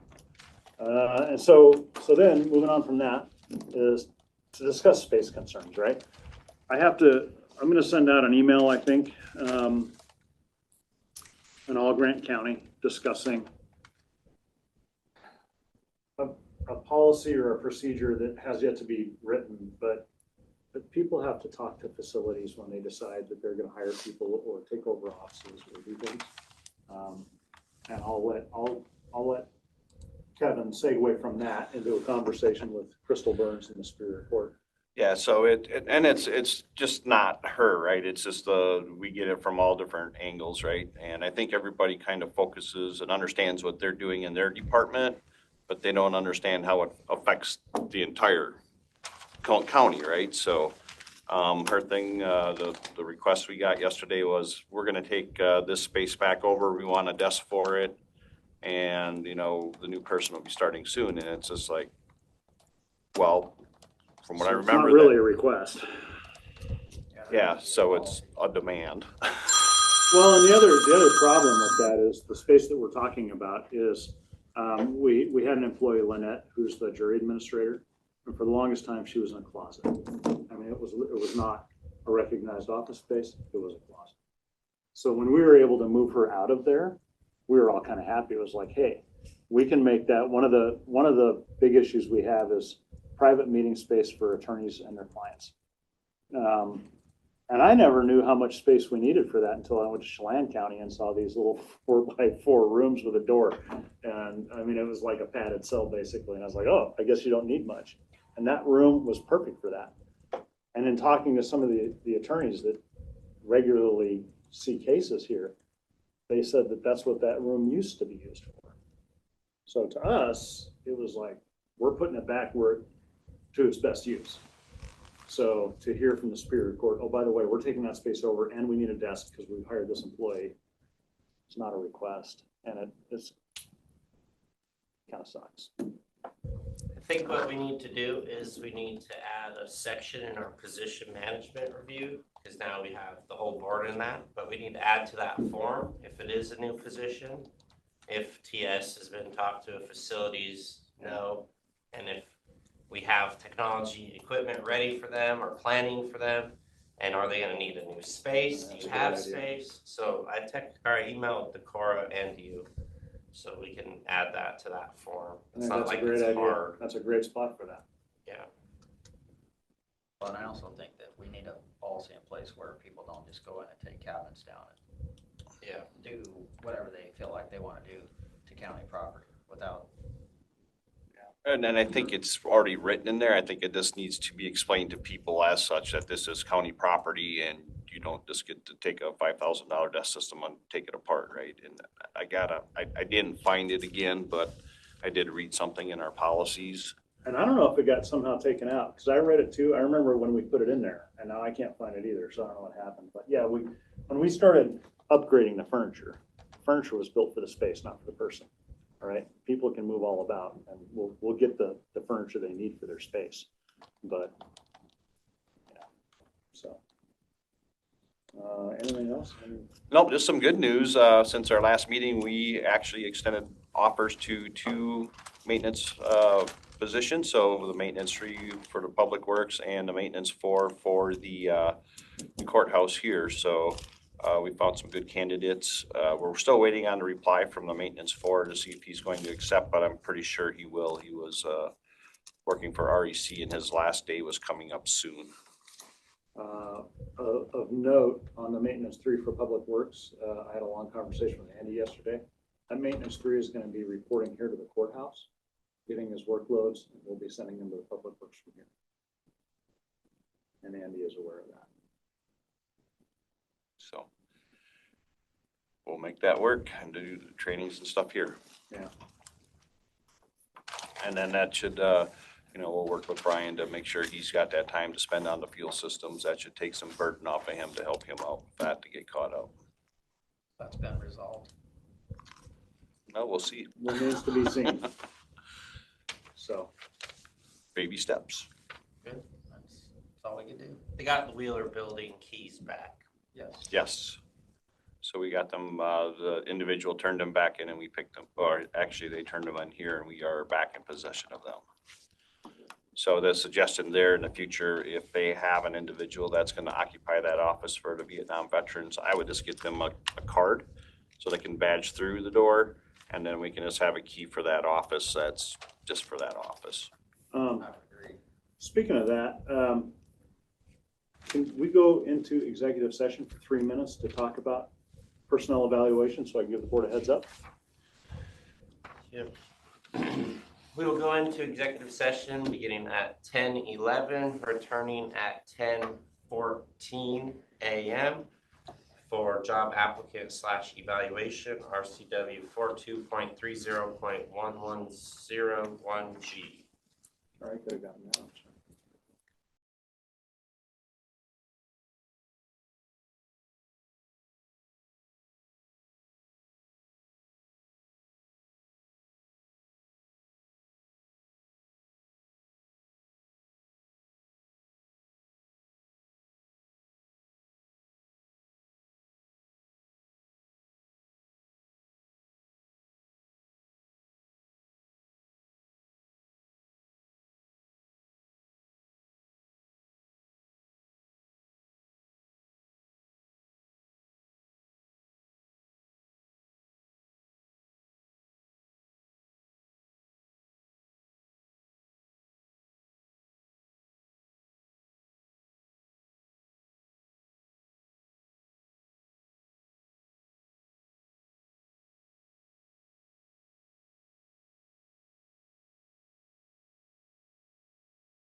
Commissioners, it's 10:14.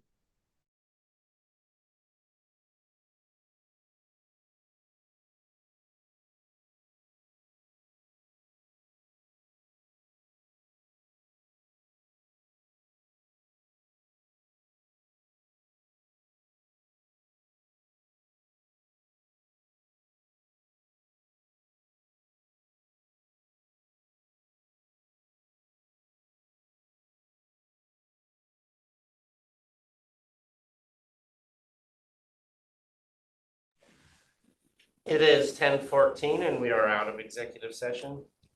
Any questions for maintenance or follow-up? No. Any gain on Nice to single it. point of entry? Great job. It's being Like, priced, Pass that priced and along. budgeted. I will, I follow up on that every Wednesday when we do our owners meeting, because it's part of that group, so, tomorrow I'll try and see if there's an update on that. All right, we'll go in recess until 10:30. You need Joe. Good morning, it's 10:30 and we are here with Tech Services for an update.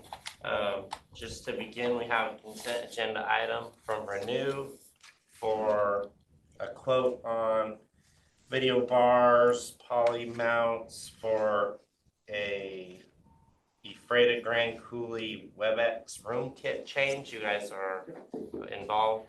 Yes. Okay. That would be me. We're involved in that, and just to build on that, the current company that we're using, Avidex, to do a lot of the AV work we're doing, has just been, while they've been responsive when they're here and they do awesome work, the timelines are not acceptable. Yeah, so we're finishing up our projects, and when we finish up the project with Public Works, the next audio video project we do, we'll do a formal RFP and look for a new company, because it's taking incredibly too long, and the departments we're trying to serve aren't able to get to the business they want to. So. Quote you have there, that's from CDW. That took 2 weeks. That same equipment, I've been trying to get a quote from them since October. So. So anyway, so thank you for that. Yeah, we are aware of it. And then I think the biggest thing that's been happening for a number of months, and I don't know how much you've been updated on it, is the 365 labs in the sheriff's office and the county's departure from Spillman. I'm just going to take it from there and talk about the meeting you were in and go for it. So on Friday, Sheriff Crete contacted both me and Keith and asked that we attend a meeting that they had on 2:30 to discuss going back to Spillman because 365 Labs has been crashing and freezing and been problematic. I had asked for a copy of the system specs because the sheriff had sent me an email asking what it would cost to replace all their laptops. And I'm like, what? So when I got the system specs on page 1, 2, 3, where it has CAD first responder mobile data terminal requirements, and it says bandwidth, and it says 5+ megabits per second. That caught me off guard, and I'm like, oh, whoa, we can't fulfill that. There's no possible way that we will ever be able to fulfill that requirement for this application. If you're standing next to a cell tower, you might get that in Grant County. But when you're driving around the county, you're not going to get that. Spillman functions in kilobits per second. And this is their minimum standard. So I have since received emails stating, well, it'll work at 20 kilobits per second. That's not going to stand up in court. This is going to stand up in court because this is their advertised minimum spec. So I said, as long as that's what this application operates at, it will never work for the sheriff's office, period. And I got kind of salty in the meeting, and he retorted with, well, we can help you with that. And I said, no, you can't. I said, the best service in Grant County for law enforcement is AT&T FirstNet, and we have that. And giving us multiple SIM cards on a device just means we're going to be paying 2, 3, 4 times the service subscription amount for data in cars when they share the same towers and it's all coming from the same place. And they were like, and I said, and the sheriff doesn't make that decision, I do. I'm the one that selected AT&T FirstNet when we moved from Verizon. So I didn't consult the sheriff on that. It was the best choice to make, so I made it. And it's part of technology services purview. So I don't think they cared for that much, but I don't really care. So my job is to provide the best service that we can for the entities that we provide service for. And we have the single best mobile service that they can get in the county, short of adding maybe Starlink to it, which we've talked about and we've looked into, but it's not to a point yet where we can do that. And we're not going to pull the trigger on it until it's sound. Yeah, I'm running it in my trucks. And, you know, $600 hardware. But, and you know what? It works. It does. But it cuts in, it cuts out. Yep. I'm not a first responder. Right. And if you go, so is it kind of like Sirius XM radio, where if you go through a tunnel, Yeah. you lose it, right? Yeah, As a same thing. Or if you go up through Sun Lakes, if you get right up next to those cliff faces, my Sirius XM cuts out. And as Josh Sainsbury put it, if you're at the top of the $1 million mile, the only person you're talking to above is God, because there isn't a single radio signal period that gets in there. So. And just so you're aware, I don't know if you're aware of this, and it was spotty and down for most of the day yesterday, but Avista sent out an email to all of its customers that AT&T FirstNet was down. Yeah, and it doesn't surprise me. It wasn't working anywhere. There's going to be outages, right? So I also have a problem with the fact that this application was vetted and selected without ever being talked to us about. We provide the sheriff's office service, right? They are the single largest customer of MAC. The county is the single largest customer of MAC, to include all of the fire districts. Fire District 5, we do IT support for. So how was this selected without talking to us? I think MAC made the selection. I was gonna say, and to be fair to the sheriff, I think it was MAC, right? Right. So it wasn't. I'm not mad at the sheriff. I know who I'm mad at. Yeah. And Well, at a bare minimum, this should have been brought to your attention. Right. To begin with. Right. Well, it's not even the county.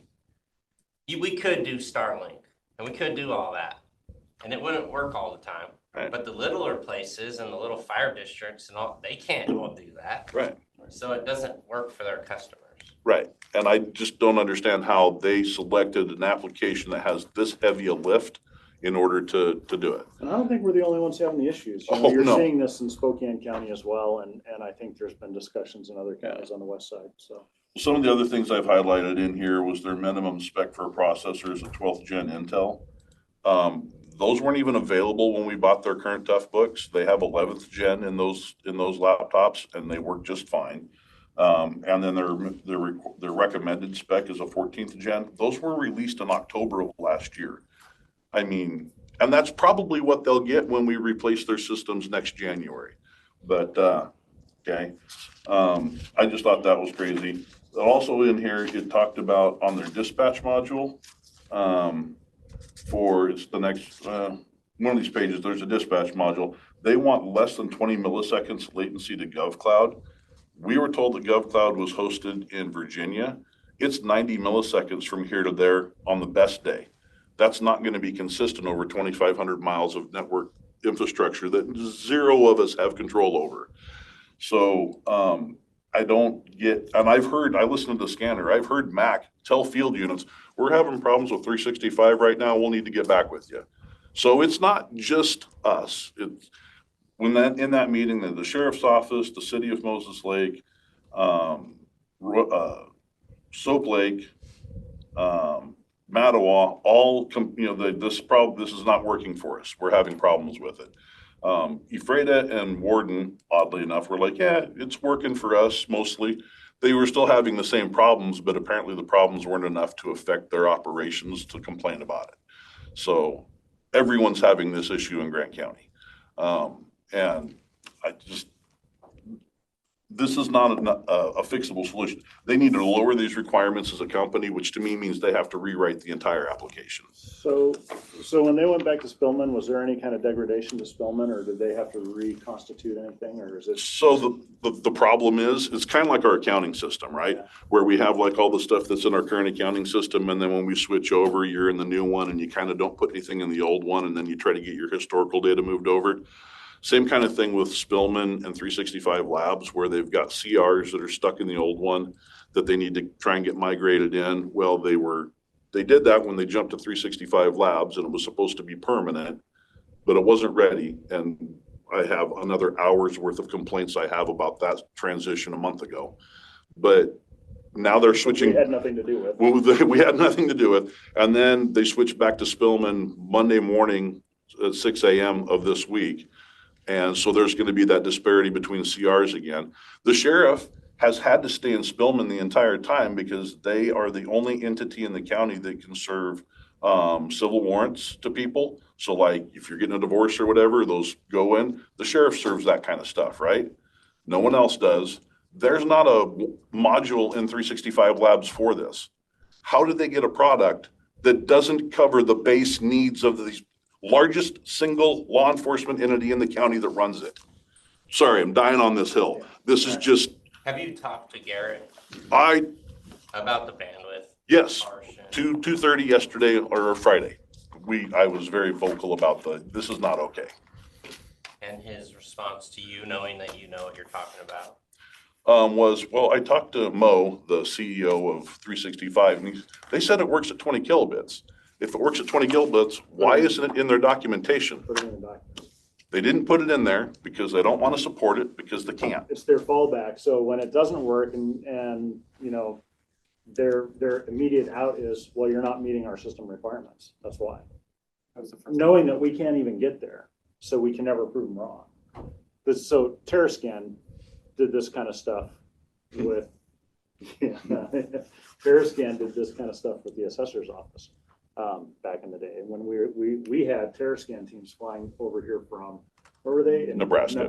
Yeah. And making them prove it. We made them fly over here, you know, so same kind of game. And we were able to prove them wrong, but oh my gosh, what did it take? You know, I've been with the county for 18 and a half years. I've been running the department. This June will be 10 years. I was the network manager administrator prior to that, and I've been doing it the whole time.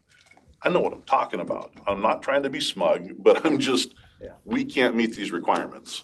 And I don't know how that got selected that we were supposed to use this application. And they just, you know, they need to be honest in their documents.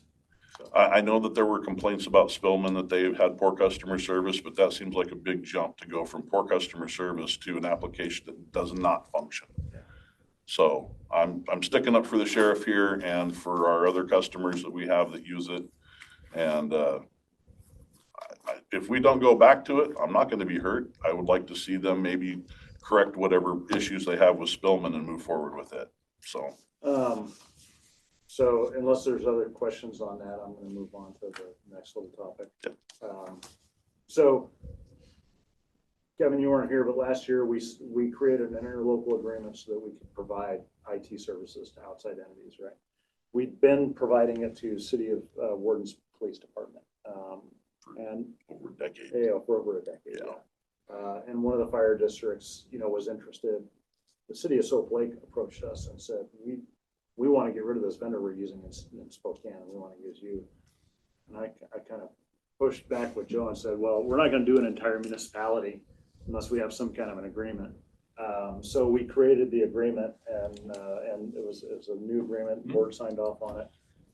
Everybody signed off on it, and now Ryan Cox, who was running that for the city, is on administrative leave, I believe. Likely to not come back. And now the city's probably going to move away from our services because even though it's the best services they've ever had, they don't necessarily like the price tag, which the city council was good with before.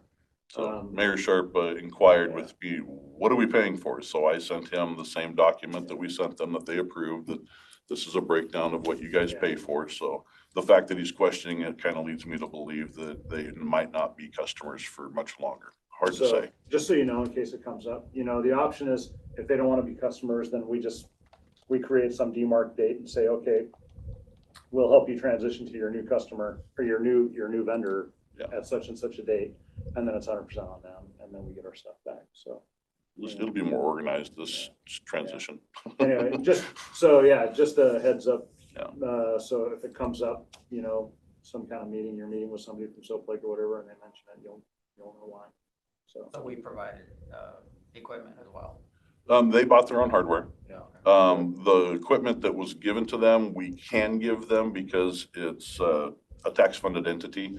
So our surplus stuff that's garbage to us that we still have in our possession is better than the garbage that they had. So here you go. And we would give them random units that they needed to just keep functioning.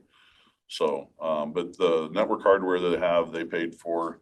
And then they bought some used phones that kind of work with our phone system. And they get they get everything from us right now. So if they want to make a change, it's going to be painful for them, but that's their call. We've done our best, so. They'll be back. They'll be back. I'll probably be more discerning this time, Tom. Okay.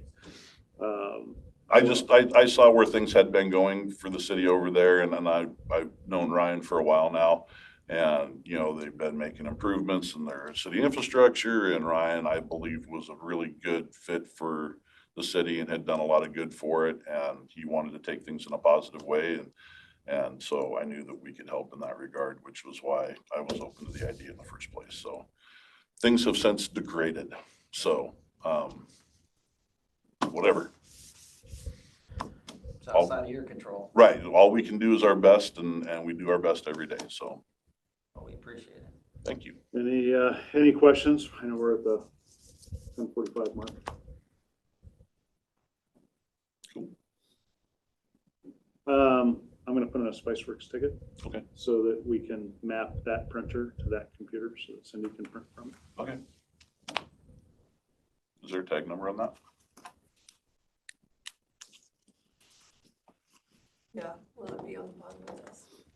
Is there a reason that some PDF files I can print, but then another one I can't print?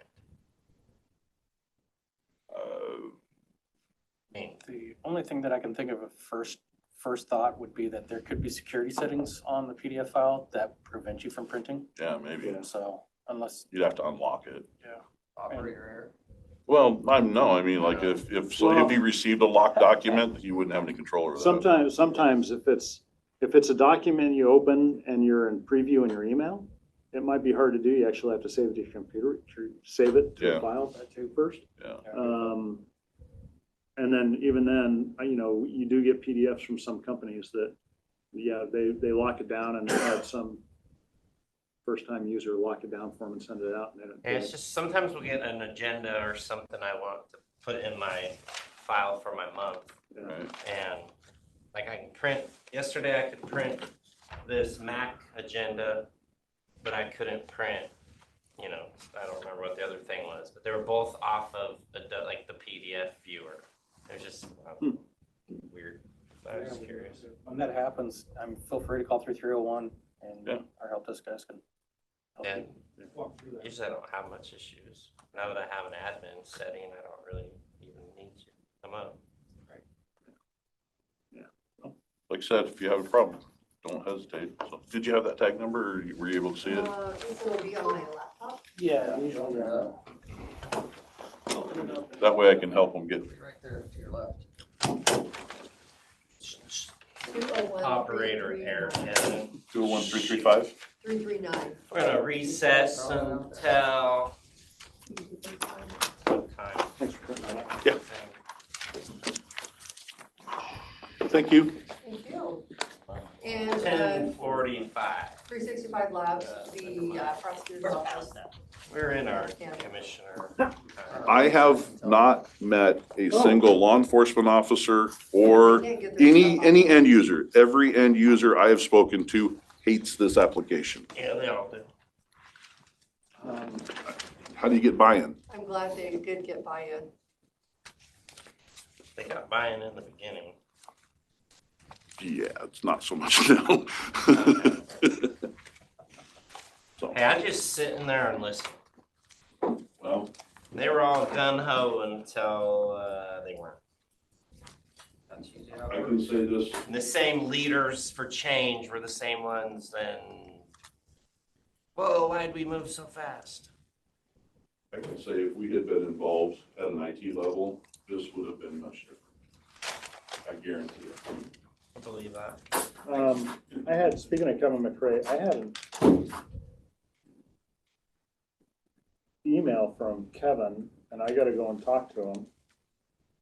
Something about making sure, he forwarded an email that he got from ICE. And I guess ICE was gonna go back to operating in the courthouse, like they did before. And he wanted me, I think that's what the email said, it's not coming up right now, I can forward it to you. He wanted to make sure that the security guards were aware of who they were and how they operated, I think, and so I gotta go talk to him. But yeah, it was an email from somebody on an ICE team saying, hey, we'd like to have a meeting with you and get reacquainted since the executive order. So I don't know exactly what it means, but it might be a topic of conversation next time you meet with the prosecutor. So, because it used to be, it wasn't uncommon. They'd sit in the district court because they didn't have a face, but they had a name. And then when the name would get called and they'd go up and do their thing with the judge, then they'd radio out in the parking lot and they'd just pick them up. Yeah. Yeah. Moving to a sanctuary state again. I'll see you all later. Thanks, Tom. So we are in our commissioner work session. Is there anything anybody wants to discuss? Or I have a couple things I would like to discuss in executive session. Okay, Talked about your port letters. yeah, I think Caitlin will get those done. I requested a copy of the contract for Rena, so we can just update that and change the dollar amount not to exceed $2,000, and I put a request into our office. So I can get an item on the consent agenda. And I was having a hard time printing that. Yeah. But your computer's not connected. No, I think it went upstairs, but I printed something, and I thought it went upstairs, but went over to district court, so we'll see. We'll see in a week where it goes. Technology, I love it.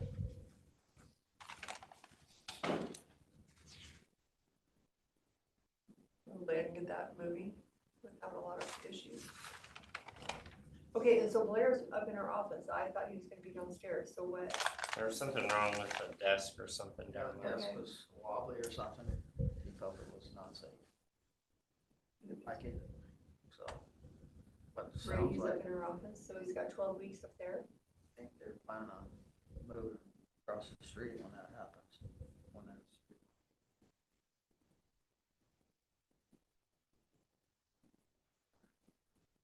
I haven't been in that building, so I don't even know what it looks like.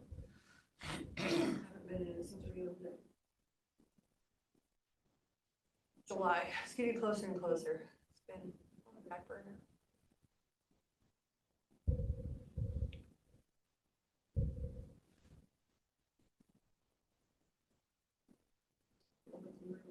Downstairs.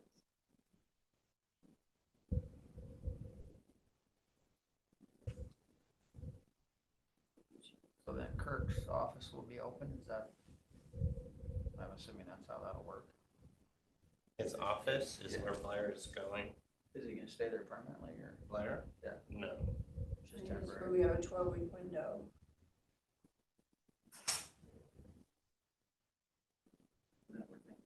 Kirk's gonna be out of here after that 12 weeks. You know, I would not, So I you understood. can't talk things like that, say things like that. Plan on him coming back in 12 weeks, and we have a job for him in 12 weeks, and he'll have the same job he has unless we change it. More money.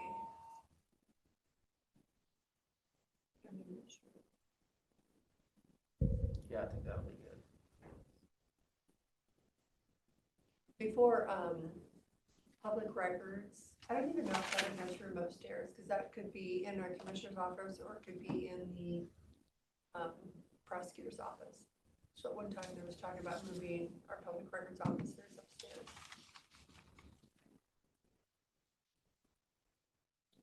If they have questions, they work closely with our prosecutor's Yeah, that would office. almost make sense if we have room for them, but is there room up there? There was for one, I don't know if they have, I don't know. Why would you want to move them? I didn't say we wanted, there was just conversation about moving them. Who would do our budget then? Sorry, that was just a joke. Well, I always say that the commissioners, we could probably do our own budget.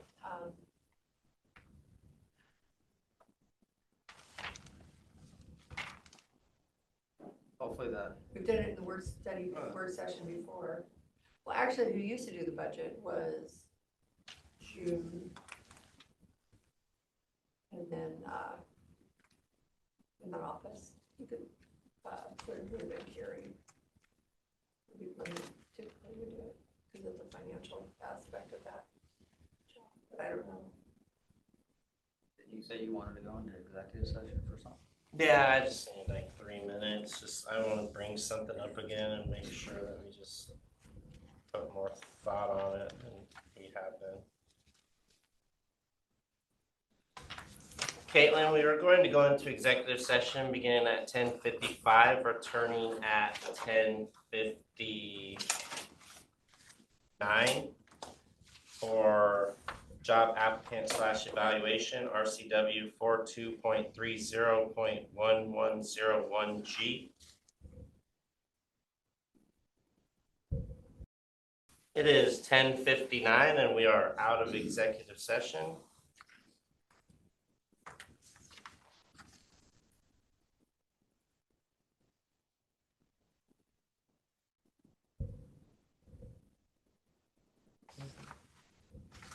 We have him online. Coroner's office. Caitlin, do you know if the coroner is going to be remote or if they are going to attend? Can't imagine. It is Jerry Jasmine that is attending for the coroner's office. I'm promoting him to a panelist right now. Awesome.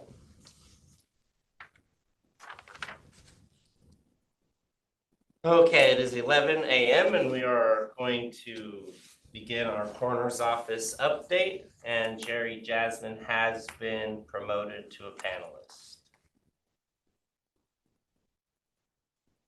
Jerry, are you there? Asking him to unmute right now. Can you hear me now? Yes, welcome. It's been a while. Good morning. Good morning. First of all, I want to, Craig wanted me to apologize from him because he missed a meeting. So I just want to let you know that. And I guess I'll let you start the meeting.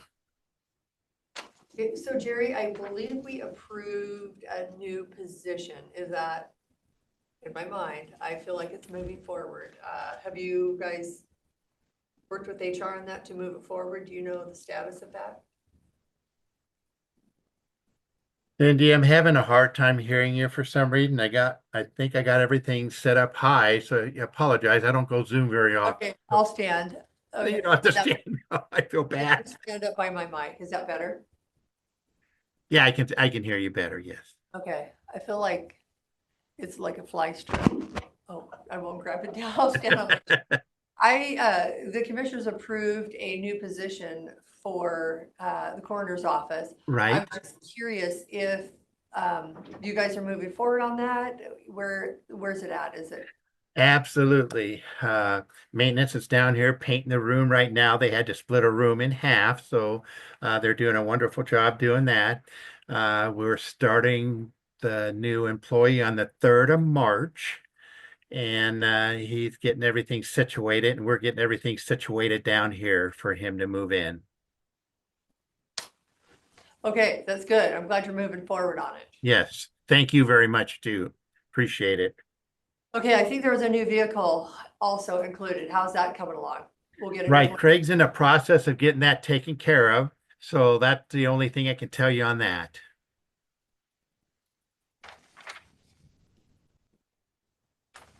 I'll stand back up again. I feel like. Cindy, you can sit down. We'll try it again, okay?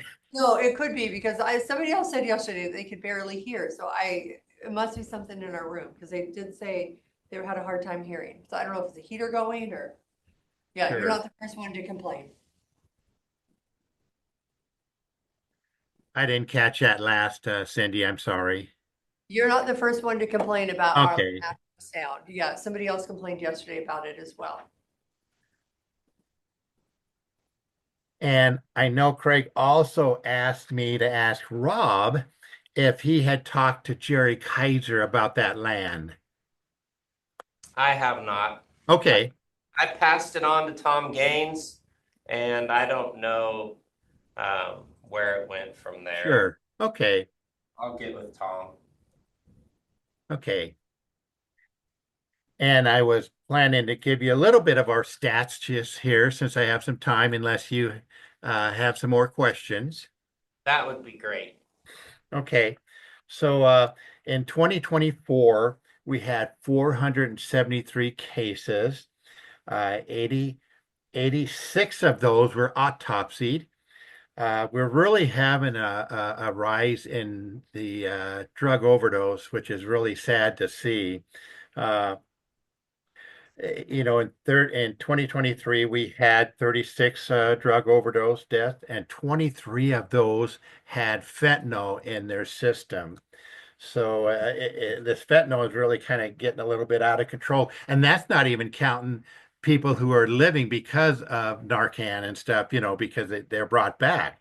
So this year so far, uh, in 2024, I'm sorry, we had again 33 drug overdoses in 2024 as well. And 23 of those already it had fentanyl in there. Now we do have two pending ones. I'm sure they're going to fall underneath the drug overdose as well. We're waiting for toxicology to come back on that. Uh, in 2024, we had 86 autopsies, 19 suicides, 66 accidental deaths, counting vehicle accidents, and we had 19 of those. Homicides, we had 2. Naturals, we had 382. And like I said, 2 pendings we're waiting for to come back from the tox lab. What was your 24 overdose number? 24 overdose was 33 as well as we had 33 during the 2023 period as well. So overdose in 2024, we had 33 drug-related overdoses.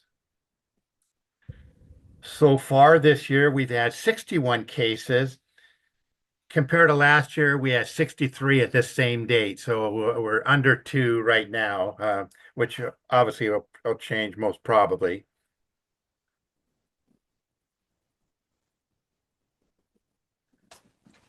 And Jerry, that's if you have the suicide rate for 2023, yeah, I thought we were maintaining about 1 a month. So we are we're and I don't have my 2023 right in front of me suicide rate, but we are averaging about that, right? We are, with unfortunately. 19, yeah, it's gone up a little bit. Yeah. So anyway, we again appreciate everything you guys do for us.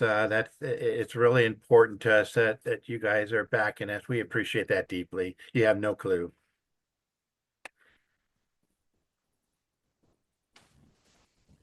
Thank you. Hopefully we'll get you a new facility here before too long. Yes. And Kevin, it's nice meeting you. So I've actually officially met you just now. So just want to say hello to you and nice having you aboard. Thank you, appreciate that. there any other questions we have for Jerry? Any other stats that you didn't get written down that you want to get? No, thank you for joining us. Okay. Yeah. Do you have anything else for us, Jerry? No, that's it for me. Just making sure you guys don't have any other questions I could answer. I think we are good today. Yeah, thank you for joining us. You're welcome.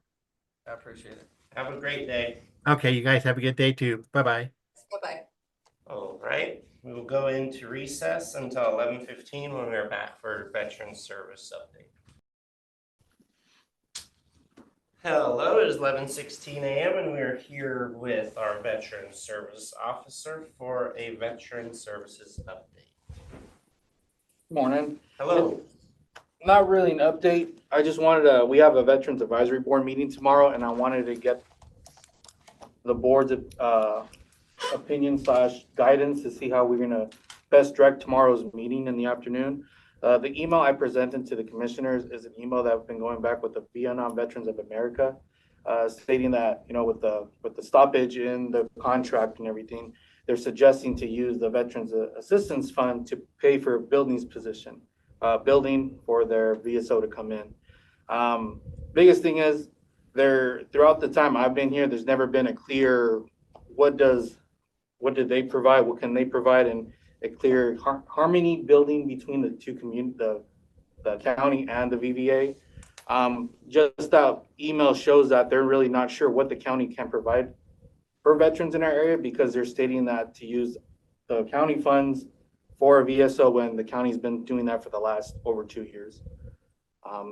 So I just want to be able to take back from the board to the Veterans Advisory Board tomorrow night on where do you guys sit on wanting them to come back in or using that space that we have up in Wheeler Road for someone else, whether it's a different department or something to where we can use as a county where we already have a veterans service officer for the county.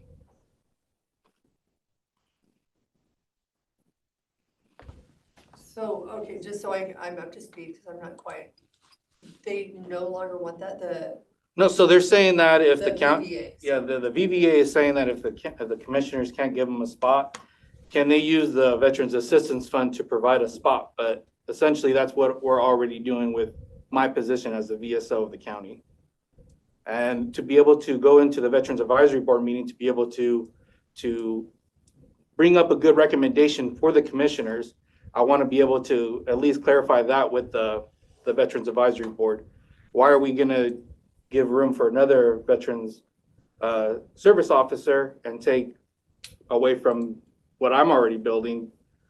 Or why are we gonna split it in half per that email anyway? I just wanted to see what be the best way, or what the thoughts of the commissioners coming or going forward to be able to provide better services for veterans in our area. Yes, my question would be is, what are your thoughts? I mean, what are you thinking would be the best way to serve our veterans? Honestly, we can, if the VVA comes back and working more of in tandem with one another, to be able to know when they're gonna be there, when they're not gonna be there, what veterans they've helped out. This way we can kind of pull our resources and our numbers together, just to show how many veterans are in our community and what have we been needing to help them out with. Because certain veterans go to the VVA that don't want to come to my services, because my services include the Veterans Assistance Fund that help out veterans in different difficult situations that they find themselves, where the VVA is just for claims, where that's part of my job as well, but VVA just specifically does claims.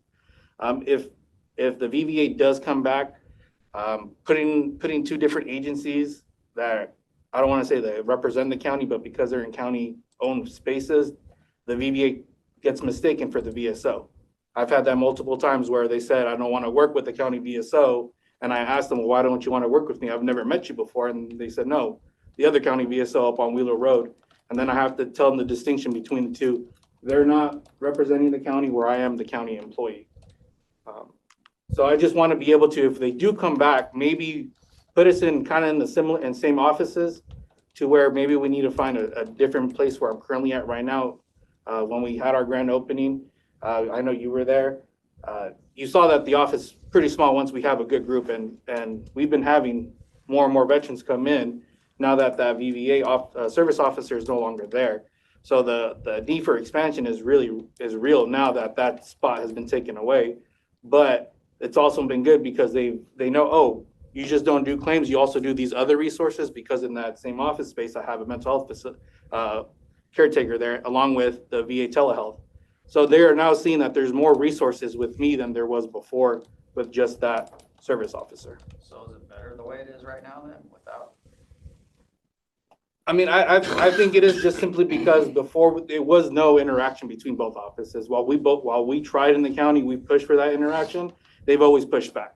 They didn't want to really let us know what they're doing, where we were open with them and say, hey, this is what we're doing. If you want to, you can come in and have, but there was never that good harmonious interaction between one or either or. Was that person or agency? It was that person. We contacted them, we talked to, but then at the end of the day, it's the agency as well, how much they're willing to put out numbers wise, where I present my numbers to the commissioners, how many vets I've helped out, what's my current dollar amount, how much money I get monthly from the VA. That other person isn't willing to give that information out. Is there a reason for that? They just said they'd rather not to. They'd rather not. And we don't push on it, but if we do, well, like I said, we want to be able to go back to the Veterans Advisory Board meeting tomorrow and say, hey, this is kind of what we're thinking, maybe come up with something to add to the current contract to say, hey, if the county does allow space, can you at least give us numbers, how many veterans you're seeing and how often you're working there? Because from our understanding prior, they were working Monday through Friday.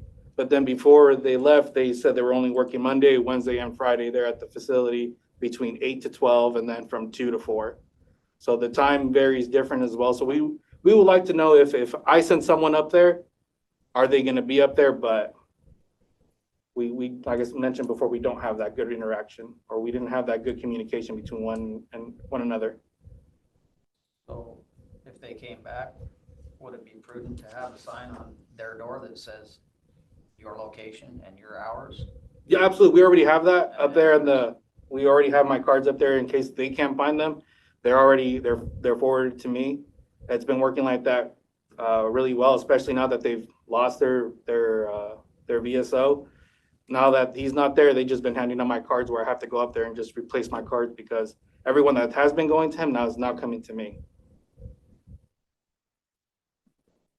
Yeah, I did just send an email to the Washington VVA, so. Just to see what their intent is, if they want to be office space, or, because sometimes they'll reach out, but we haven't. No, so to my knowledge, we have not received a call from them. So they have reached out or with that email. That was the last correspondence we got from them, saying that if the board wishes not to extend the contract, to look into the Veterans Assistance Fund, to use that to find a space for them. It was a lot cheaper to let them have the office space for $1 than. Well, they were paying, this last agreement, they were paying $0. Okay, well, it's So, $1, yeah. but it's. No, and that's where, and that's if we want to bring them back in, that's fine, but I want to be able to have that better working communication with them, whoever ends up going in that spot, because they're gonna have to hire out. But from what it was last time, how much veterans they helped out to where I was helping out, to where veterans were getting pulled in two different directions, where he was helping someone else out, but then he'd refer them to me for everything else. So is there a possibility, I mean, is there room in your office for? So there's not any room. I mean, what we're trying to think of how to best incorporate both of us. One of the things that we might discuss tomorrow is, it's a possibility. I haven't really talked to youth services yet. I know they have 3 offices there in that same location I'm in, and they have 3 offices up there at Wheeler Road. Right next, yeah, that office right next to his current office. Could they move up to the offices on Wheeler Road? Is that a possibility? So kind of just to bring everything in one location, because I really don't feel like battling per clientele for veterans is going to be very beneficial for veterans in our community, because they're going to be going one way or the other, to where we can just have everything veteran related in one spot, to where if they choose to see him or they choose to see me, at least we're both there. Right. And if he's not there for whatever reason, they can come over to me and at least sign one paper saying that I could be their VSO. Well, and if the veteran's going somewhere to get help, they don't want to turn around and leave your office to go to his office, or vice versa. They're there to get stuff done, and they typically don't have the funds to. Sometimes they have to get help with transportation or whatever, so it makes sense to have them all in the same building. One of the challenges with the VVA also is to be in the VVA, you have to be a Vietnam veteran. So obviously they're aged, and no disrespect, I mean, I'm not far from that myself, but that's the clientele they tend to cater to also. He doesn't want to see necessarily a 20-year-old veteran. So, I mean, it tends to focus only on that older group of people. And then when he does the VA claim for him, and then that veteran says, hey, I need help with my rent. Oh, I can't help you. Go see Tony. That's where all the challenges start coming. So we'd have to talk to Tom about maybe space for them, so you could all be in the same building. Well, first, There's- there's yeah. services about, hey, are you willing to leave? Well, I hate to squeeze them out because they were tiny Yeah, enough to go through them, and now we're like booting them out. Yeah. No, so that was just an example. Yeah. That's something that was gonna be brought up tomorrow, just to be able to recommend something to the So you're saying the commissioners. Wheeler building, there's 3 offices up there. And then there's 3 offices in the building I am that youth services are using, Is so. currently occupying. Okay, so there's 3 offices in district court that who is using? The VVA was using their It's contract. it's on the 4-H side. It's not on the district court I side. thought it was 2 offices and then like a storage room. Well, but the storage room had 3 racks in it. Yeah, so it's technically 3 offices, and then you have a room that has the printer and everything supplied. So like I said, that's just an example, because if it worked out that way, that'd be great, be able to pull all resources into one spot. It gives us more room to expand as well. Because another thing that we're looking to do is to hire, possibly get someone else on board to be able to provide a case management spot, but that's later on. The biggest thing is just to be able to provide that better service to veterans, because like you mentioned before, a veteran goes up to Wheeler Road and has to come down to me for an assistance with finance, but they're not able to get to me because they already used their money to go up there. And for them just to say, hey, go down there and talk to Tony, where they can just come in one spot and get everything. So space on Wheeler work for you. So it wouldn't, because right now we have already 2 other individuals working with me. So he The already has it. a mental health professional that has his own dedicated office. We're gonna have VA telehealth that basically is a screen in there that the veteran's able to talk to a VA provider. Then we have the VetCor navigator personnel in there as well. So we're already in that space that we're in right now. We're kind of already at our max, so we wouldn't be able to move up there. Then along with the new VSO with the VA, we wouldn't have the space for it.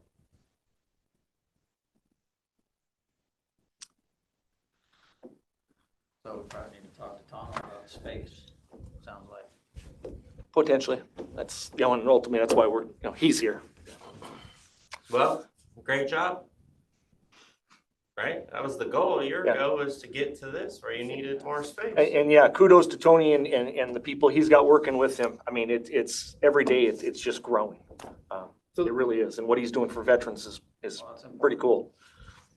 So if the stance is that we're willing to bring them back, I want to be able to convey that with the Veterans Advisory Board to make a good recommendation Gotta be on able to work together. how we can all work together, or if we find another use for those office spaces that doesn't include the VVA. We just want to be able to recommend something that will best benefit the veterans in our community. And right now, VA doesn't share their numbers with us. I don't feel that we should have to supply them a space. It seems odd. Especially if they're not gonna cooperate. And that could have been a personality issue. I mean, that was We did have some serious personality. Absolutely, issues, I yeah. would say. So I think we, starting off fresh, I think it would be good to kind of do some team building and. Absolutely. and if we do that, like I mentioned, the biggest thing is we got to have something to where we're either co-located or easy for us to get to one another, because I don't want to feel like I'm hoarding all the resources on my end, because like I mentioned, I have a mental health provider, a VA provider, and where that office just has that one person. And then if that one person is gone, then they come over to me, to where if we're all there in one spot, things are get done a little bit more efficiently. I would agree. Well, and we will, but I think it's just one office upstairs. Have you been to the coroner's office lately? It's been a while, because we'll have that vacant one of these days. It'll be a while. Yeah, that'll be a little while. I don't know if there's Just for temporary. Is there a rental? Kevin, is there a rental property? Oh, that's right there. Like we're gonna be buying up the whole, There's an empty shed at the fairgrounds.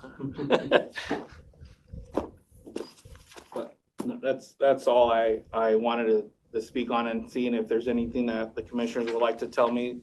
So this way we can kind of bring it back to the Veterans Advisory Board to say, hey, this is what we're looking at. Let's see if we can find ideal situations and ideas for this, but if not, maybe we look into a different avenue to approach this.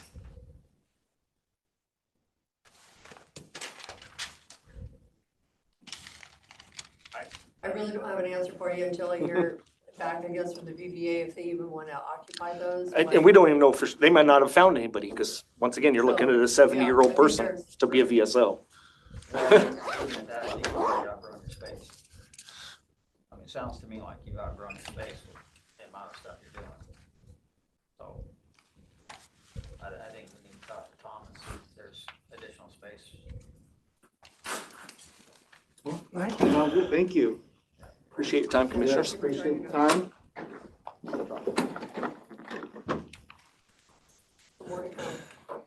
Yes. Thank you, guys. Thank you. Thank you. It is 11:31 and we are rolling right into a mailroom update. Hello. I'm Josh. Hey, I'm Josh. Rob. Hey, Josh. I don't think I've seen Cindy. you two. I know you. How's it going up there? It's going good. There really isn't a whole lot, going wrong. Around? Yeah, just shuffling it really. Okay, there was a concern we heard that, the hours are not ideal for you. We're kind of looking Yeah. more for a full-time. Yeah, 40 hours would Okay. be And you're preferable. at 36 or 32? 32.5. So, I don't know if you So guys in the have. past, what we've done is, well, unless you feel like that is a job that requires 40 hours, but it was just kind of like a. Yeah, it's position. kind of. It was part mailroom, part,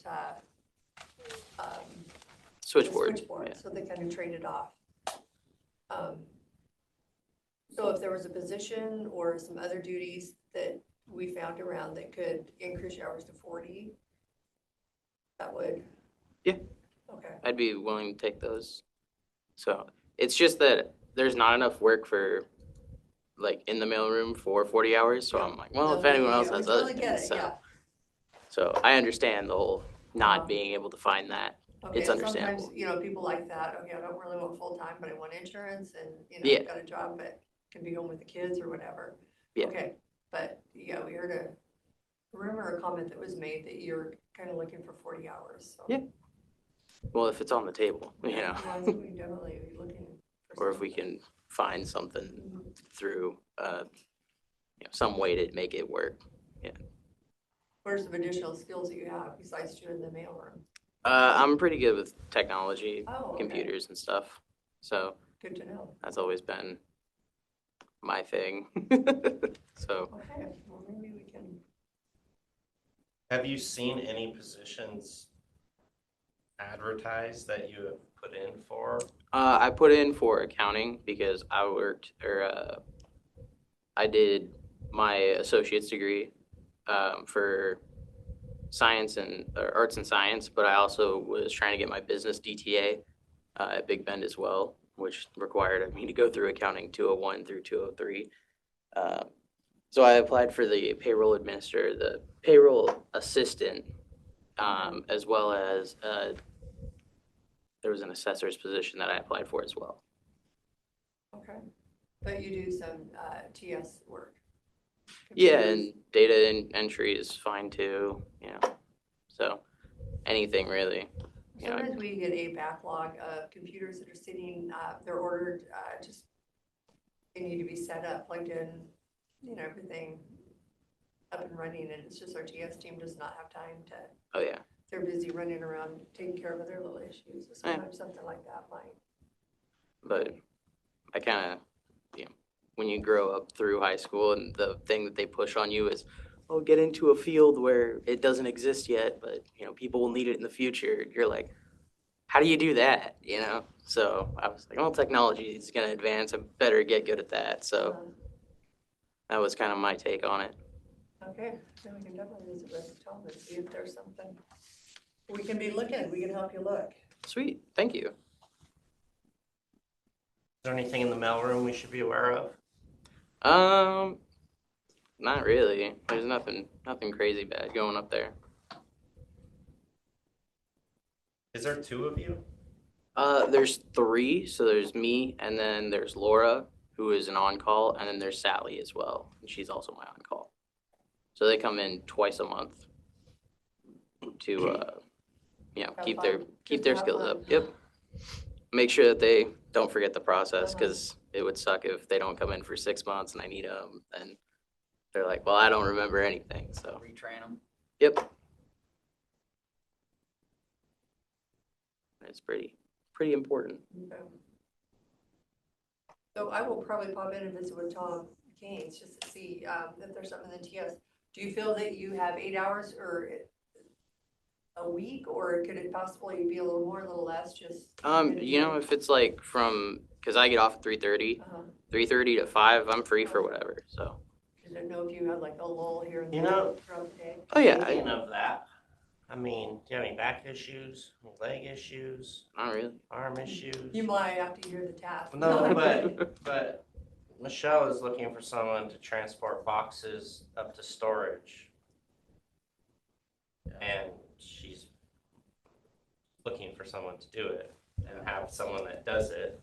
Mhm. So, Yeah, that would be something we'd have to do. and she said maintenance used to do it, but now they won't do it. I did it a couple times. Do that. Yeah. There are definitely some things that would fit Well, yeah, in we can that visit with duty. Tom and just see, kind of a catch-all maybe. Last week we discussed getting our own industrial shredder also. So the shredder that's downstairs, it shreds paper about that wide. It's too big. I don't know, we had one. Yeah, so then Michelle and others will bring in the shredder trucks, and it costs a lot of. Like $4,000. Mhm. Looking at possibly buying a smaller shredder, industrial size shredder that could shred smaller pieces of paper. Have somebody down there shred it. Hiring somebody to come in and do it. That would be it. Doing our buckets, because our buckets do not get filled and we pay for a bucket. Yeah. Well, I mean, I used to, I also, before this, I worked at Sutter, Kunkel and Thompson, which is an accounting firm in Moses Lake. Okay. And they just had me scanning papers all day. So Oh gosh, okay. I'm good with shredding papers. Pretty universal. Yeah. Yeah, we could put you on the universal lap. Okay. Yeah, it's no problem with me. So Well, you let's guys want me see what we moving can do. boxes or shredding papers? It doesn't matter to me.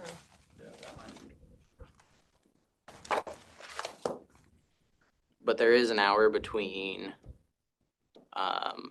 lunch, so it would be like 1 o'clock, and when I open the door at 2, that I don't like. It's just kind of catch up work. If I need to catch up, then that's when I do Okay, it. so maybe there might be a little time there. Okay, well, let me reach out to Tom and at least start the ask there, and then visit with HR too. Yeah. See how we go about it. Yeah, there's a lot of departments looking for scanning. We'd really like to keep you, so if that's what we need to do. Oh yeah, that's fine. I understand. Yeah. I know there's lots of work to find, but it's just a matter of pitching it to the right person and finding the right place to go. So Well, let us do a little digging there and looking. Yeah. So, other than that, the mailroom's going great. no, there's nothing going on. I just got my stuff back because that company that we worked through, Quadient and Neostats and all them, First Class Solutions is what it's called. They finally got back to me and gave me all my stuff, and I was like, thank you. So it took a month. Oh my gosh. So I was a month behind. Now I'm a month ahead. So All right, any other questions? nothing really. Yeah, just that 40 hour. Okay, no, we'll You work guys on can it. get back to me on that. All right, Well, thank you, Josh. Oh, sweet. You guys have a good one. thank you. Yeah, stay warm out there. It's freezing. Always cold. Winter is here. I thought we were gonna have a nice little spring. All right, it is 11:40 a.m. We're going to go into recess until 1 p.m. when we are back for HR update. Whenever you are, Cindy joining us? Donna. Good afternoon. It is 1:01 p.m. and we are here for our weekly HR update. Good afternoon. Welcome, Gina, Decorah, Jonathan. Thank you, commissioners. Do you guys like when your name is introduced, or do you like to kind of like not be introduced? Well, I know everyone's names when they're at the tables, but Danny used to introduce each person's name. I don't have a preference. I'm good either way. Okay. But thank you for If you want to be taking that into YouTube consideration. famous, I'll help you. Very nice of you. Item 1 today, we have the deputy sheriff labor agreement. We need signatures. You're at that stage. The union has signed, the sheriff has signed. It is up to the board. There are 3 copies, because we always do 3 full copies.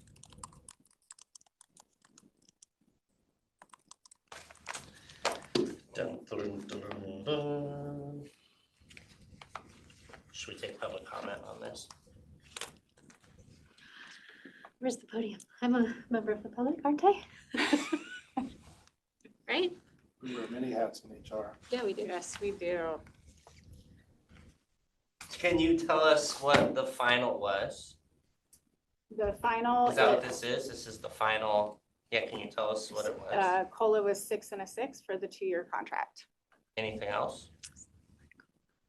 Is that across the board? Across, the 3% across the board, is that right? Yeah, so 6% was applied to each step, whereas traditionally in the past, COLA's only been applied to step 1 to follow the compression, which is also in the contract. And so part of our final negotiations were to apply 6% COLA for 2024, 2025, evenly across all of the steps, knowing that it was going to affect the spreads over time. So there's additional language in the contract about not addressing those spreads until the next bargaining cycle. So we'll readdress them in 2022. And then does this now get applied to corrections side? This is just for deputy sheriff. Yeah, but I remember in some of that, I thought it was discussed that then they were going to want a change or something. Well, and I think that if we want to discuss that further, we need to go into an executive Yeah. session. I don't know if we necessarily need to. I just was trying to understand. I mean, I think that we will at some point have that discussion. So Okay. I'm happy to do that now, or we can wait. We should just do it now, then we're on the page. Okay. Sorry, I'm late. I was hunting down a contract. I thought I had 5 minutes. Apparently my 5 minutes was. How long would you like? 10? Yeah, 10 minutes. Okay, we're going to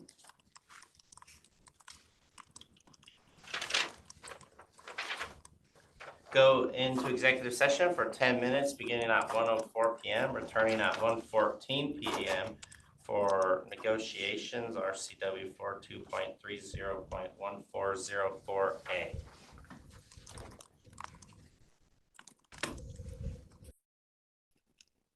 It is 1:14 p.m. and we are out of executive session. How long would you like to go into another executive session? I would like to go on item number 2, go into executive session for, let's do 10 minutes, please. Okay, so we will be going into executive session beginning at 1:14 p.m., returning at 1:24 p.m. for job applicant / evaluation RCW 42.30.1101G. So what would you like me to do to assist?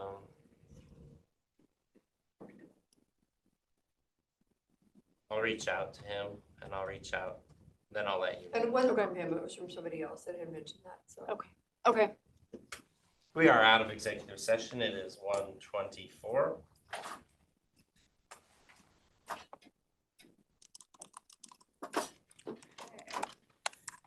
Next item, 3, I didn't have, number 3, personnel disciplinary matters. I didn't have any topics on that today. Topic 4, position management. I do have 3 PARs that I am requesting signature on. The first 2, well, all 3 are from Development Services. The first 2 are for the Tech 2s. As we know, the Tech 3 person in the Tech 3 role has retired. We don't have that position filled yet, so the other 2 are, the Tech 2s are doing out-of-class work. Payroll had asked that a PAR be done, even though that's kind of different. She just wanted to be able to document, because there's so much transition over there, be able to document and have board approval for the out-of-class pay for those 2 positions doing out-of-class work. So if the board is fine with that, I will request signatures for those 2. And the duties have been split up between the 2. And the union has acknowledged that they are fine with it. The third PAR is for the interim director, and it's really just for language, nothing changed wage-wise, but that the BOC appoint him to all duties of the Director of Development Services, including building official. We captured the other piece on the last PAR, but we didn't capture the building official. And he needs to be able to sign as building official. Okay, so the For resident, for, pay has already been, the pay increase. that is all done. It's just, we want to he wants to capture that, so he can sign on residency.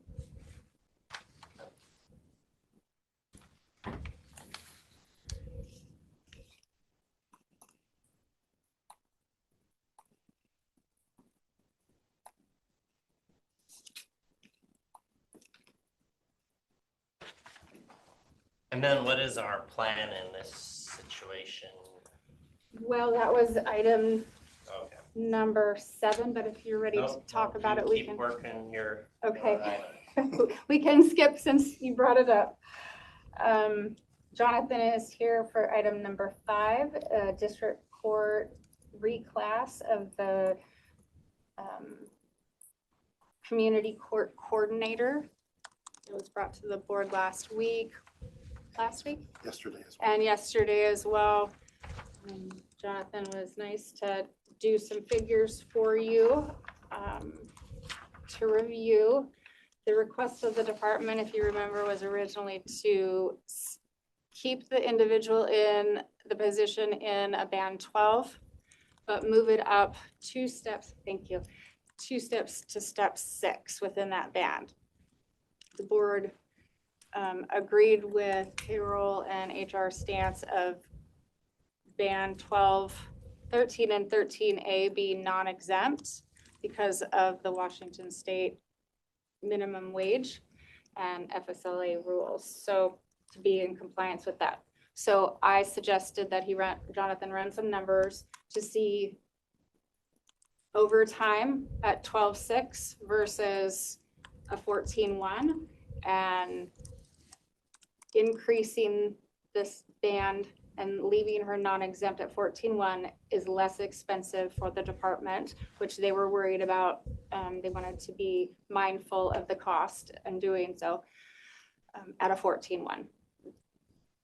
So if you want to see this, I give that spreadsheet. If you have any questions, Jonathan is here to answer them. Okay, thank you for doing that. It's always easier to make a decision when you have the work already figured out. So, yeah, I was in agreement to move forward with that. And the department is in agreement with the 14.1 as well. Do we need to sign something or? They will bring a PAR. Okay. We'll bring a PAR next week. This is just the initial, yes, you're in agreement, or no, you're not in agreement. Yeah, I wouldn't have a problem with it. Rob, are you in agreement? Yep. So you got all 3. My job is to make sure you hear from all 3 of us. Thank you. I appreciate it. It helps me. I try to stop and look at everybody individually. And then when I get a nod from Rob, It's like, that look that gets you. yeah. Well, sometimes one- it's like, did we all, I don't know what we did, did we vote on this? So Yeah. we try to make a concerted effort. I'm good with 14-1. Desiree talked me into it. No, I'm kidding. Perfect. You guys talked me into it. You support it. I'm good. The judge who could barely move got up and put our executive session. Okay, number 6, I don't have anything for you today. Number 7, recruiting. Wanted to chat with the board about where you would like to go with recruitment for development services. If a couple options I'll throw out. One, similar to that of Public Works, do you leave the interim temporarily as an interim, or for an extended period of time, or are you interested in recruiting so we can start the recruiting process? I like the idea of having the interim in the position for a while, or opening the position to fill it, but I think Jim is definitely the person that should fill that role. I did receive a few phone calls that kind of said that they would like to see him in that position since Chris has left. So Yeah, I too I'm in agreement with that. received positive support in that, going that direction. Okay, so then the board has the authority to appoint a director. I think more recently, they have just been appointed. More recently, the board has been consistent with putting it out there for the public to apply and going through a competitive recruitment process. We can do that. Sometimes I feel that, which we probably should, but we've had a couple of the individuals that have applied for that position in that office, and I feel like we open it up and we probably will not hire them, but it gives them a false sense of, we're kind of looking at you, but thanks, but we're not. We already had our mind made up. I think if we're gonna support Jim, I'm 100% sure he's capable of doing what he's doing. So I wouldn't have a problem. yeah, and I would rather take that time to fill the position under, like, his position currently. Jim, will we need to find another building official? Yeah, I think that, and I have kind of through Gina, she's talked to Jim because we want to avoid conflicts of interest, but what his going forward, whether he's interim or whether he applies for, gets the full-time director position. Gina, do you think he would be interested in being the director? Sometimes we assume. I'm going to finish the core statement. In talking with Jim about restructure, his vision, it was a little bit different than Chris's vision. And so I don't know that if he was made the director, let's just say if he was made the director, that he would backfill the deputy director position. He would probably look for somebody to do the duties that he was doing without that title necessarily. There's other functions of the department that take precedent. Long-term planner. That's what it was. It was a long-term planner. Long-term planner and planning, and then building official. Which is what he was doing as the deputy director. Do I think Jim would be interested in the position? I believe I did ask him point blank, if it was open, would you apply? And he said yes. So.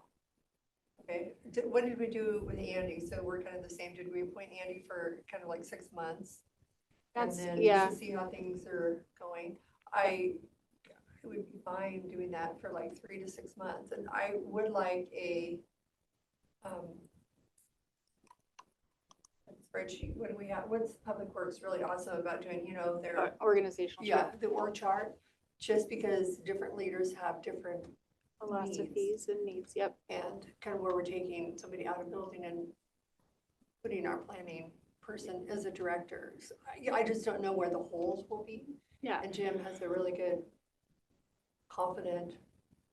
And I think he had told Overview you of that he was working on an org chart to make it visual of where they're lacking, where he believes that the department is lacking and what will best support his team. And then there's I guess- ongoing conversations with Public Works about potentially moving positions into that office. Not that Jim would oversee, but just for one-stop shop kind of. It is something that we've been Okay, good. wanting to Yeah, do. when we talked, he had mentioned that that was kind of what was next. Yeah, we've already started that. Yeah, good. Okay.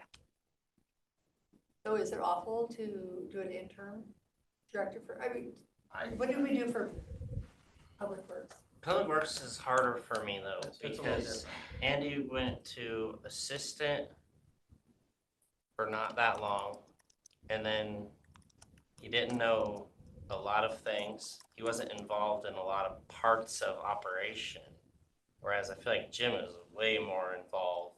So we would be, I I think guess it's- we would be confident appointing him as being the director. I think of building so. and planning. And not only that, we gotta keep in mind that next month, things are gonna get really crazy, especially in the building industry.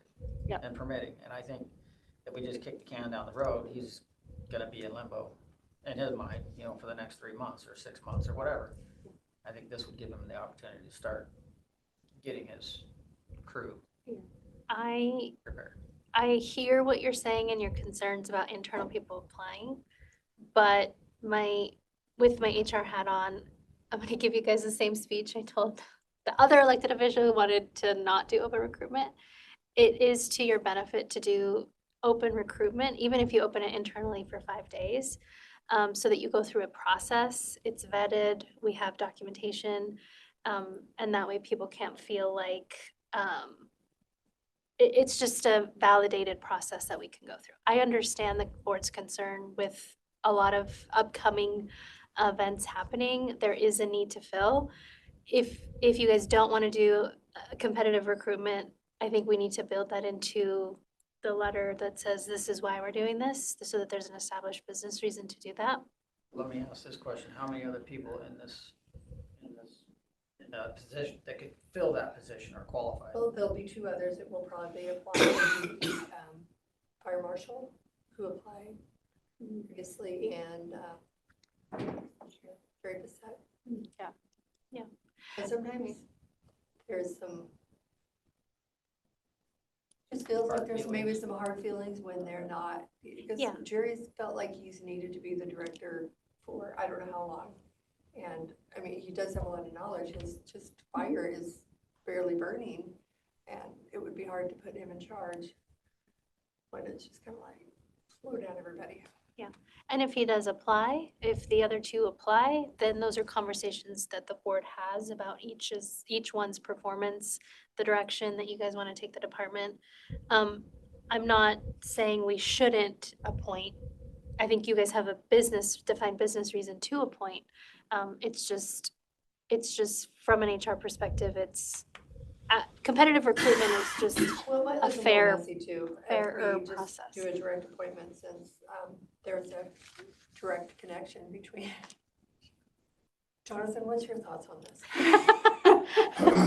Well, Just I open it think, up for I 5 think days? just like to build upon what Gina's saying, I think opening it internally, I mean, the differences here, we talked about Public Works, is like what Rob said, was Andy wasn't certain he could do the position, so the board's concluded that it's gonna be a wait and see. We'll give him 6 months, see if he can get his, feet underneath him. In this case, what was discussed was Jim is already seasoned in this position. He already knows how to do it. He's much more knowledgeable. It's different than Andy, but if we're going to, I think the best course of action here is to make him interim for now and then just post it internally for 5 days. Because that way you're showing, you're showing this is, that we're willing to, we want to be competitive. We also want to follow HR procedure and also past practice. Okay.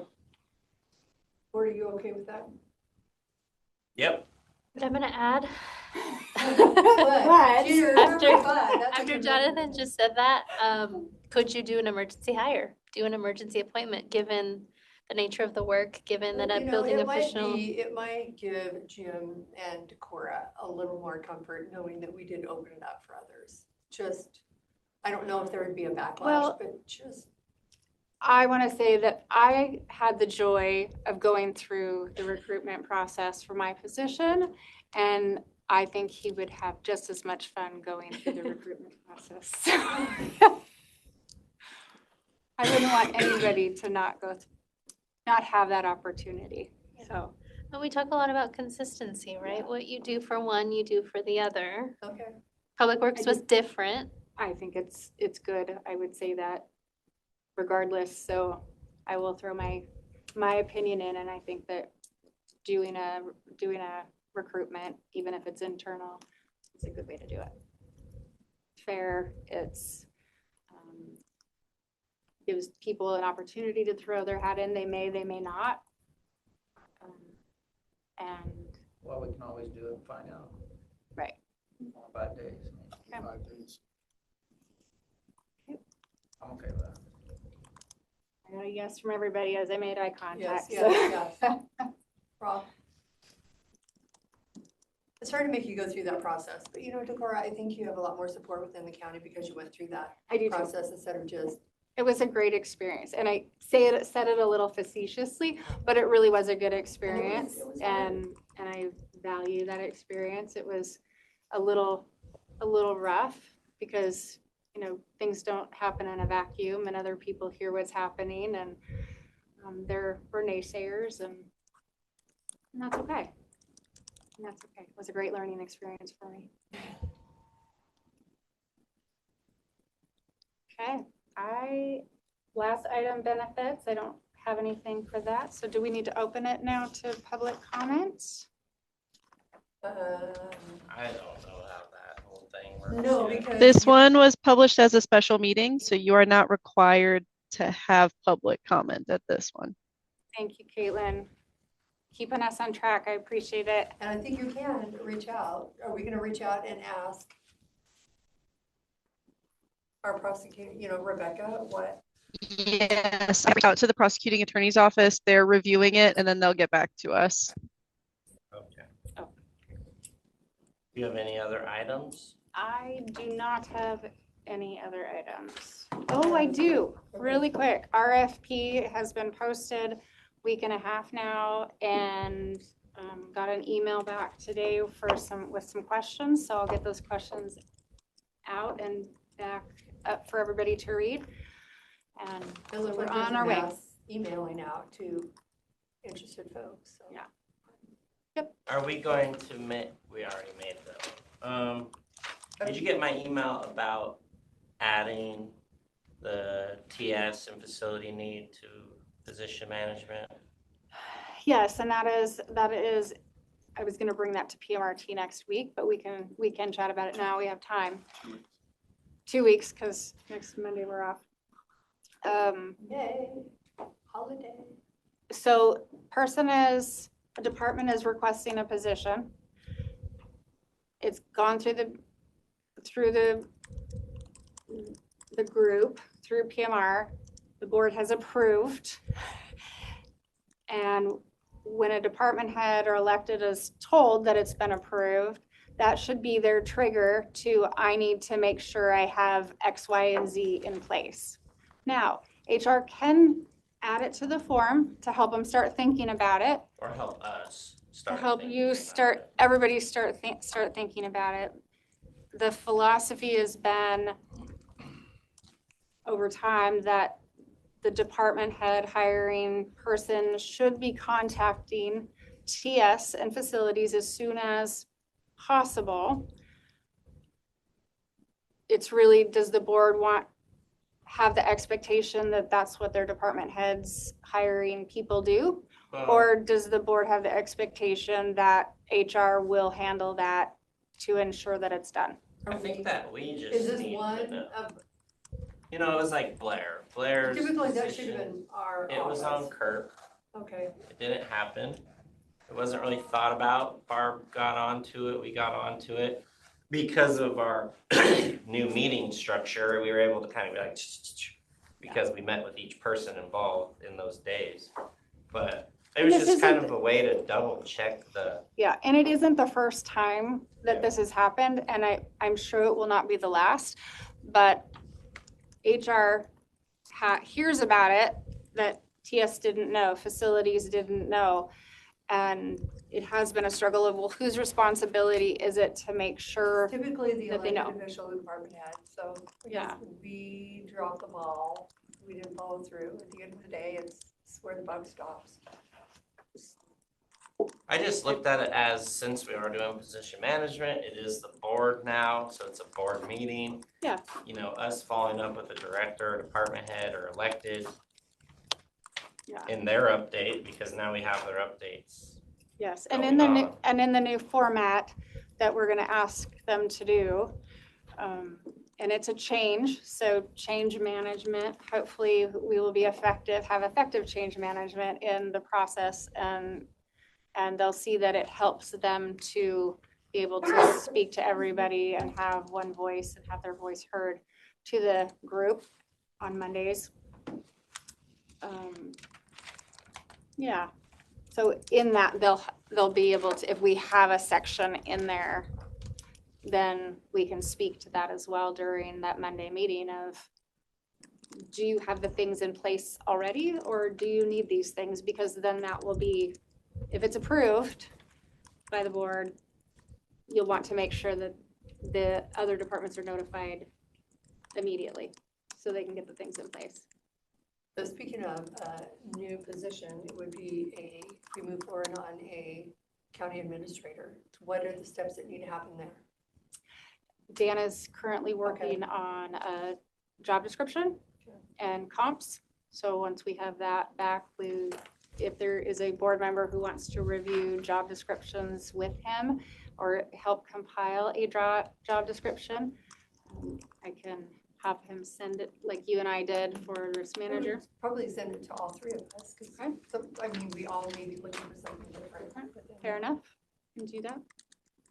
And then we'll start moving through that process. Do we have any update on the 3 clerks for district court? They are able to go out to hire the 2 that they need. Is there any discussion on the 3rd that we're going to have? The department was asked for information regarding the 3rd and so we could bring it to PMR, and that hasn't happened as of yet. So They did make the request for overlap. Was that during the PMRT? No, that was when or they was had the that their update. update? That was their yesterday. update yesterday. Because That's they've my got 3 understanding. that they're training, which is a little overwhelming. So it'll be 2 and then there'll be a 3rd one. Yeah. I think one is happening quickly and the other. So just because I mean, they do have a lot of duties that they're in the courtroom, in the office, kind of around, so. last week, Jonathan had staffed with me. He's sent Desiree some questions and asked to have it ready for Monday so it could come to PMR. That we didn't receive that information. And then she had her update with you and shared that request as well, so. So no, I don't have an update other than. I did meet with her. She talked to me. I asked the questions that we had talked about, you know, things probably can't talk about on this. Right. And the answers were satisfactory, was kind of my opinion. So probably, hopefully they will bring them to you and we can go over it on Monday and make a decision on that. Yep. And it will be 2 Mondays from now because next Yeah. Monday is a Yeah, holiday. So then Yeah. they bring up the fact of position management slowing us down. Weird how that works, huh? Yeah. I've been You can driving blame it since on I us. was Bank 9. holiday. And we can put it on the round table or something. don't want to hold up anything. It's when we ask something of them and we don't have all the information, it's hard to bring it forward, which I think will, with the new change and having them come and do a presentation. Make it easier. Yeah, I Will did make it share easier. that. She really liked it. Yeah, I think that will be helpful. It'll be in real time, their voice. The sheriff has asked for the training. Gallup. Prospect Gallup. And how do they go about doing that? Put it on the consent agenda? It's like $17,000. That's for their new software.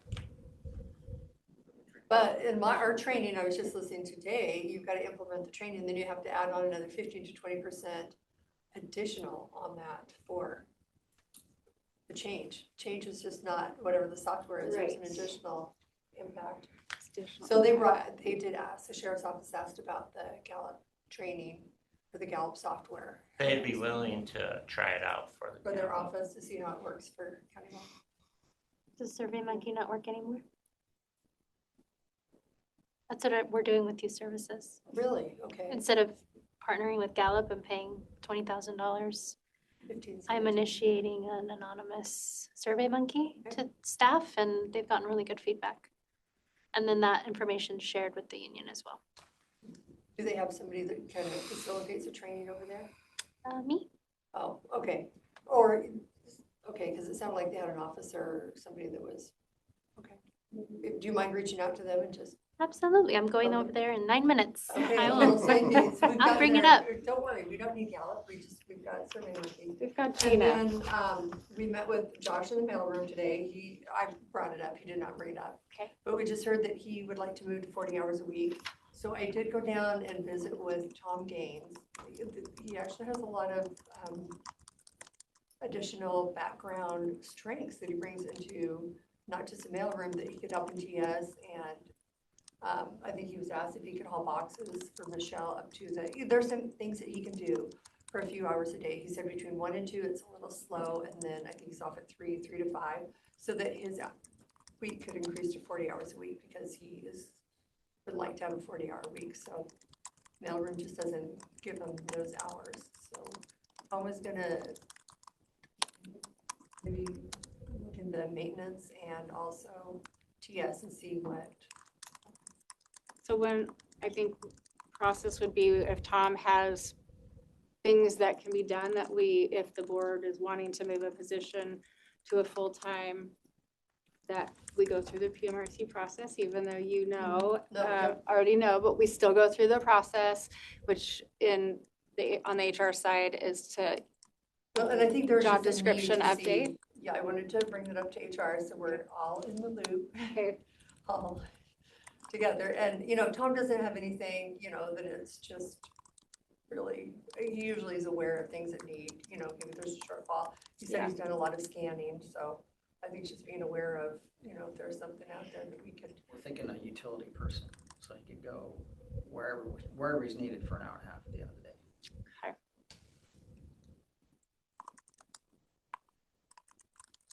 Okay, appreciate that. I've got my note.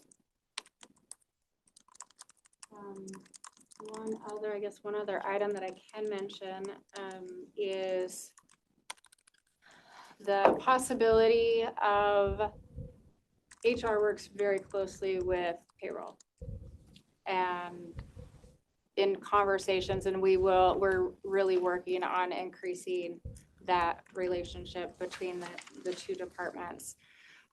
And so that might be brought forth more, and the possibility of HR, if it's helpful to Mandy and Michelle and her team, for us to collaborate more or to absorb the payroll piece.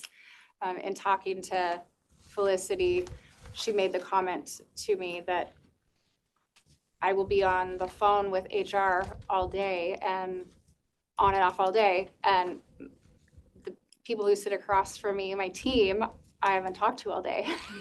I mean, we do spend a lot of time with her and through the process, and so just reorganization thoughts of what that could look like.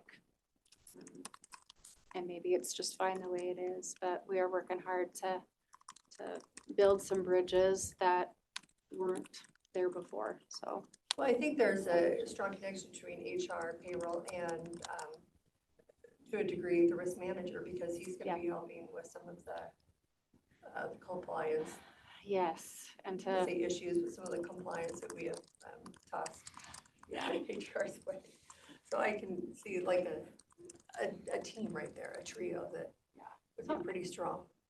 I don't have a full plan in place, but it's something that's going around in my head, and I don't want to step on anybody's toes and suggest anything that would upset anybody, but I probably will have a more clear plan or request for you to help.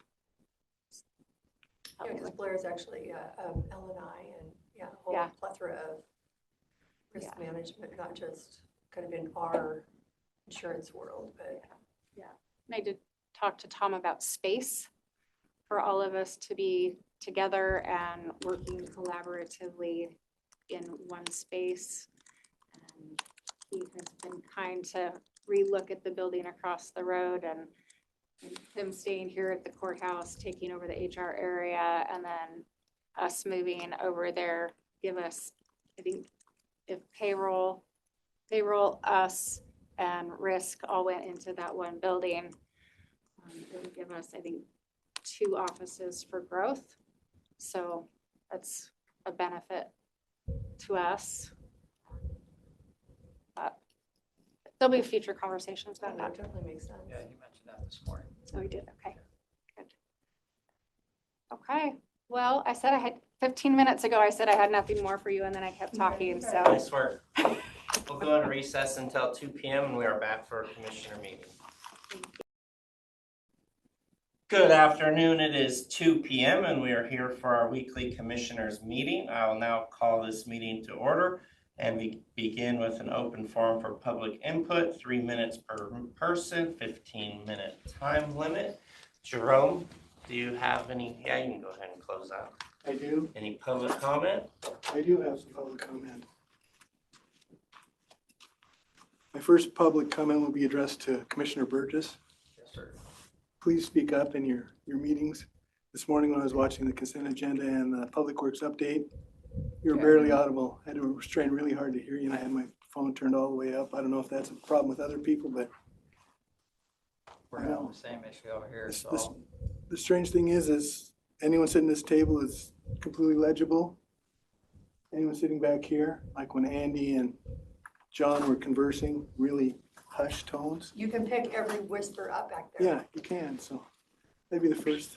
We want the whisper, whatever they can whisper back there. We need it up here. New microphones. Maybe they need to be dropped down. The next public comment would be with the organizational chart for Public Works. From what I was able to pick up from that meeting, I think it's a very positive thing to happen. I believe it'll be better for managing the crews after that is enabled. Other public comment is having been a county employee, and you were talking with HR about the possibility of having public comment during the meeting that involved HR for the PARs and other things. I would just assume I believe in government transparency 100%, but I just soon not have those type of records available, just thrown out in front of the public. Make it to at least they have to do a public information request for them. That's my thoughts on it. Thank you. Thank you, I appreciate that, because I think that's what we try to do. Barb, are you online? I see we have 3 callers, at least 2 that are not county employees. Yes, sir. We have Jim and Cammie online with us. I'm going to allow both of them to unmute and speak. Jim, Cammie, do you have anything to speak with about today?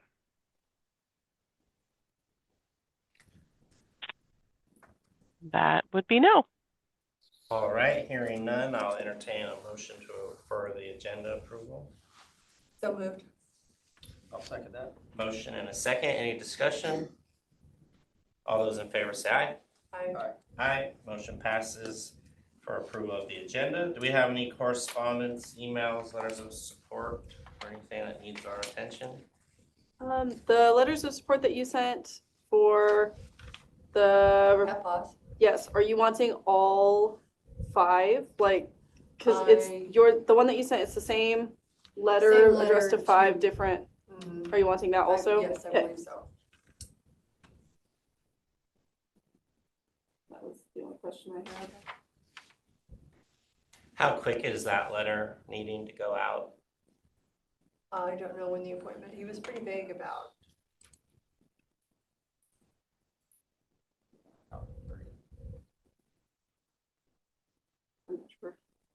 Could we do a walk-on and then we can stay? I don't have them ready. No, they're but not we could ready. do at least approve them when they're done in a day or two, whenever they're done. Or do you want to wait a week? I prefer to wait a week unless it's a tight deadline. But I don't remember seeing the date on his email.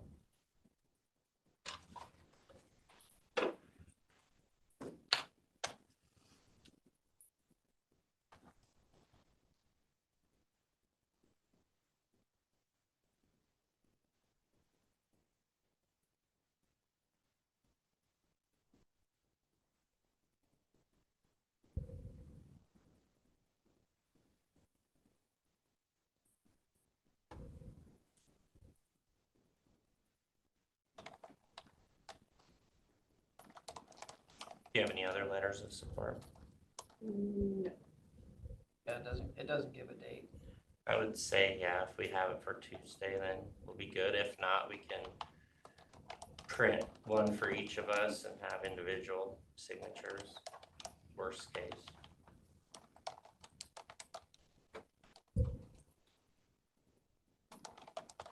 Do you have anything else from the public that needs addressed? No. We've gotten questions on that strategic consultant for homeless housing task force. We've gotten questions back about that already, so it's good. From the firm that I had met with before, or No, a different one? A different one. We've That's actually had from 2 separate consulting firms, we've had questions.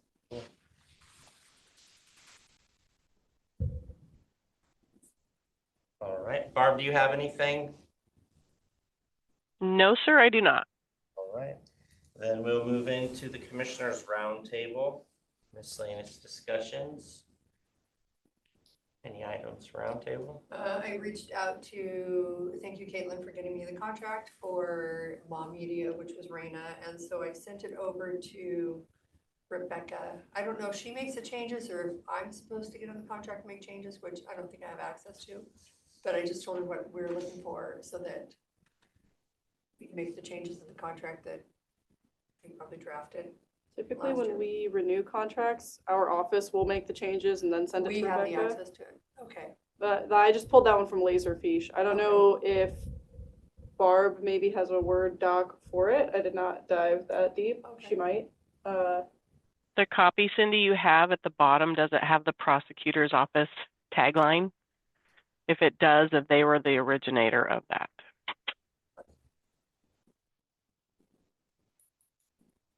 Anyway, I just want to let you know what the process, where it was. So if it has their tagline at the bottom, they would be the ones who would be amending it.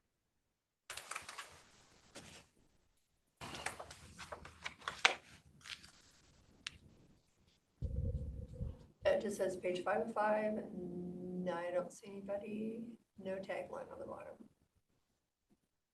You want me to send it to you, Barb? I think Caitlin might have CC'd me in on that one.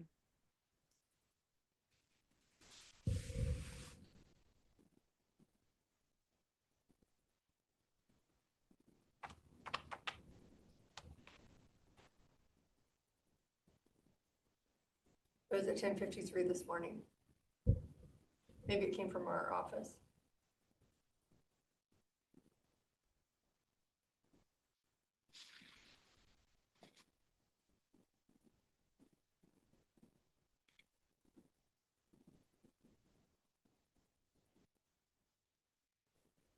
Yeah, I'm not sure who put that one together, so if you can let me know what changes you would like to see, and then I can get that together. And you have Rebecca reviewing it too, is that correct? Yeah, I didn't know if she did the changes or not. So there was a letter. Okay, yeah, just the cap is $2,000. And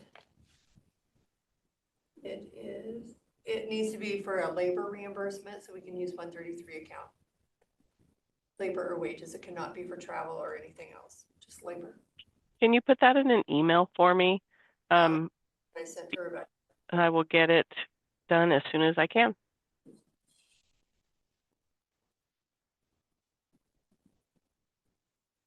Any other items for discussion? I just let everybody know that I have an appointment set up with the Herald for next Wednesday with Bob to go over that contract with Really Creative and for Tourism Commission. Cool. Caitlin, do you have anything for discussion? Welcome, Blair. First meeting. Glad to have you. Barb, do we have anything for discussion, or are you good? I am good, thank you. Normally, we probably want to move this agenda item to discussion, which then we will need a separate motion, but I would just request to move item 4 to discussion after the agenda is approved. That's the ordinance for moving the Commissioners' weekly meeting to 1 p.m. We can discuss that if the motion has that moved to discussion item.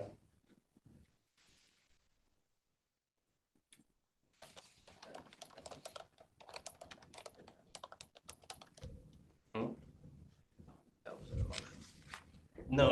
The motion hasn't been made yet.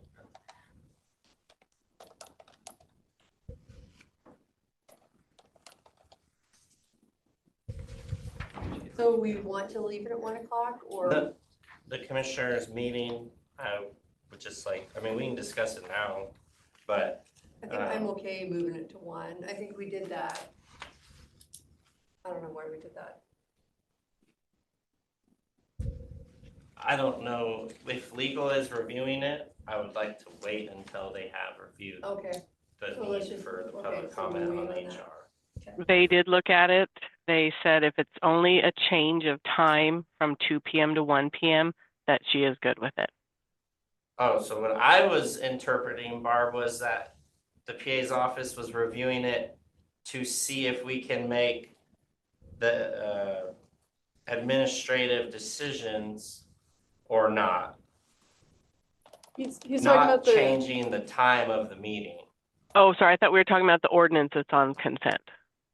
Isn't that the ordinance to change the Commissioners' meeting to 1 p.m.? Yes, and that's the only change that's on there is the one. I mean, I would prefer to keep it at 2 o'clock.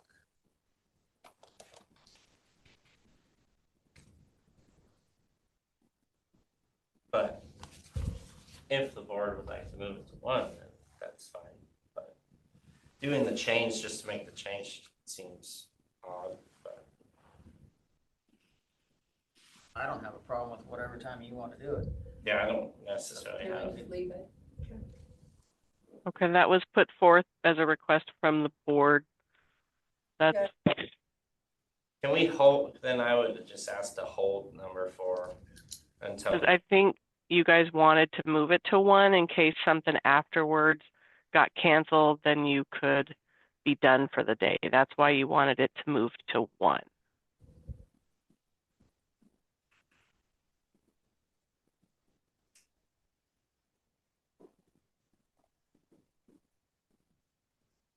I'm not keeping up with it then, Barb. Okay. When we did. I know we had discussed when setting the new schedule. Is that what you're talking about?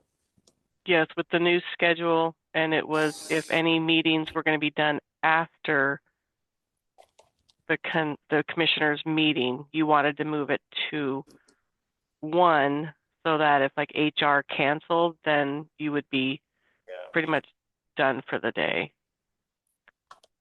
And so that's when I reached out to Rebecca, had her review it, And she said that if that's the only change the board was looking for, I could just make the change and put it on consent. Was Human Resources good with the change, or did they have any objection to the change? At the time, they were okay. The only objection that they had was if their stuff had to be on consent, they did not want the commissioners' meeting swapped with theirs. So that way they could talk to you guys before the consent meeting. I misunderstood that meeting. We decided that we would still leave the parks and the stuff on consent agenda, and then we would have a, if needed, and I think that's what is under review, a public comment for.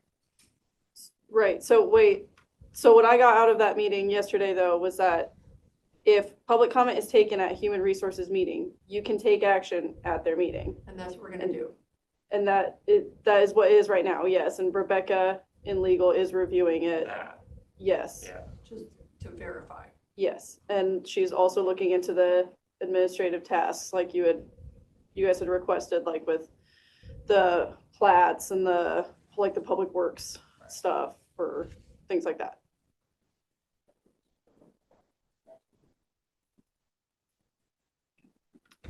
Yeah, I do. Okay. I didn't realize you were putting that one forward already, Barb. So that's on me. I forgot. I'm sorry. No worries. The idea was so that we wouldn't have the gaps, Cindy. Like last year, we had 2-hour gaps sometimes. So trying to kind of have that meeting at the 1 o'clock in case everybody canceled. We wouldn't just sit around for one meeting or for another meeting. So holding makes sense either way, probably doesn't matter. All right, well then, on that note, I'll entertain a motion.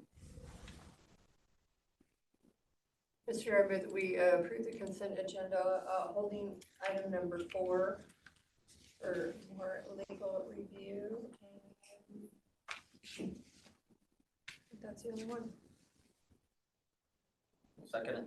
Motion and a second. Any discussion? Only discussion item, I would say legal review for 1 week. Or do we want to give 2 weeks with the holiday Monday? Well, given the circumstances, I think we probably should give them 2 weeks. Okay. I can agree. All right, all those in favor say aye. Aye. Aye.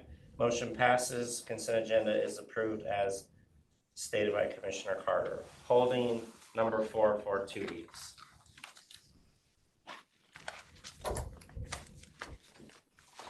We do not have any walk-ons, correct? We do not.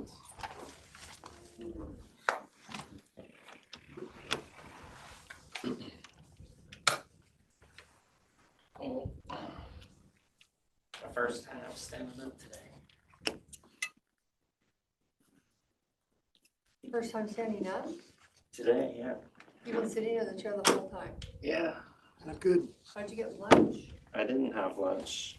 Desiree took my lunch. Don't forget the meeting with Sahel. Yeah, so I go Blair, how's it 2:45. going? You're Wish from I would've said here too. 2:30. Back office? We still gotta sign stuff. Is she coming Is here? this it? No, I No. have it. Yep. Those are the minutes. Whoops.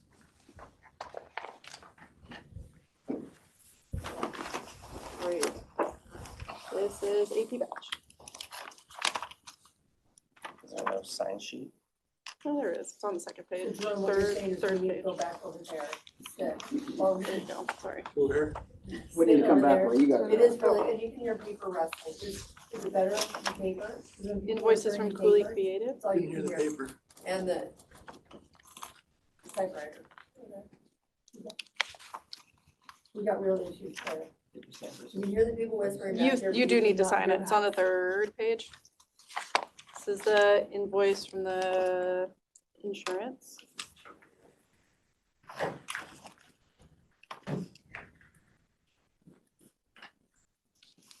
How's the first day? Second day? Well, it's the second day. It's not over yet. Yeah, how's it going? It's going. We're still here. I'm still here, still working through stuff. Minutes for the week of January And 6th. he does very professionally. How far behind are we on the the risk type stuff? I'm going through all the policies and procedures and they're just a little outdated. So, Little? just a little. Be honest. Minutes from the week of He's the like 13th. 2010. So some of them are older than that. Yeah. 2008, 2007. So.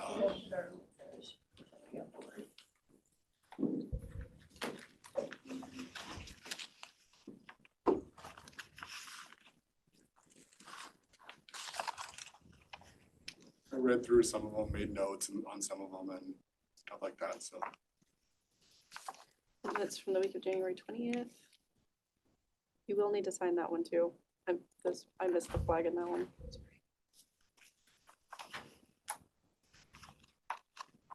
So you put what account it's coming out of? No, I wrote it down on mine. Thank you.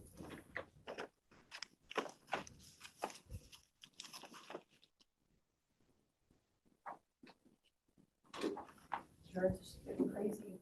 Looking at the WCRG, I think we got like 2.1 million in. Application for a special occasion liquor license. I'm sure it's back on it.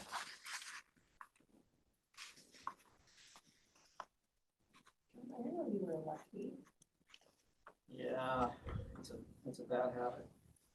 No, it's not. It's a good thing. Are you lucky too? I am. Yeah. You just make sure you set it at the right spot at the dinner table. Recommendation of reappointment for mosquito control district 1. My sister is too. She's like, I gotta sit over here. You know, I'm left-handed. No matter what I do, I used to practice all the time, trying to write. I gave up. You just can't, I just can't write. Reappointment for the current use advisory committee.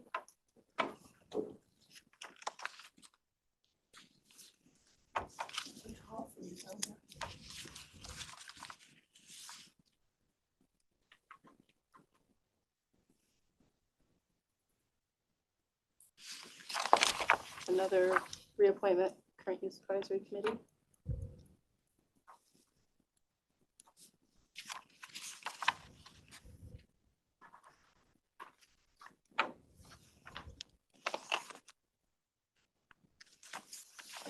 Extension request. Where are you finding all our programs? On the internet through. So request for a hearing resources. for budget extension.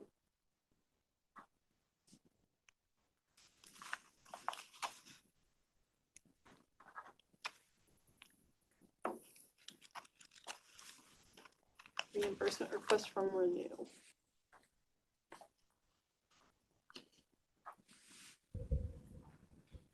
Reimbursement request from Port District 4.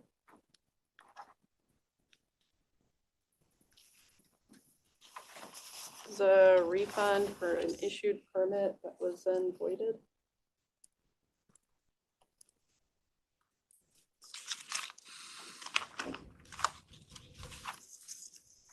Request from Emergency Management to accept a grant.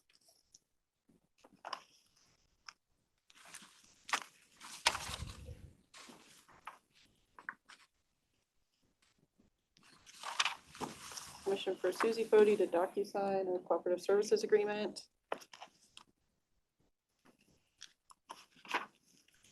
Request to purchase a new copier.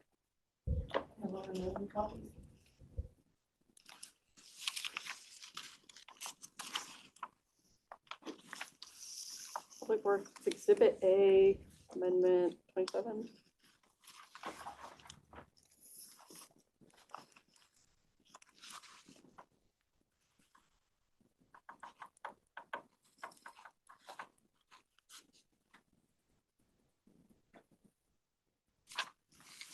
Resolution initiating a county road project.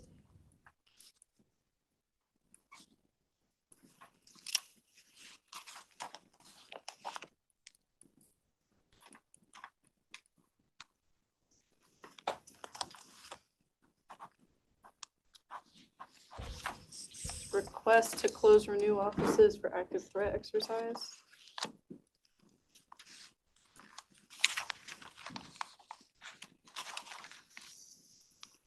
This is to purchase new room kits.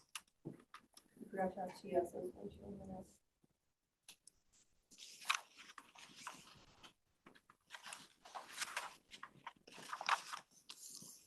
out-of-state travel request.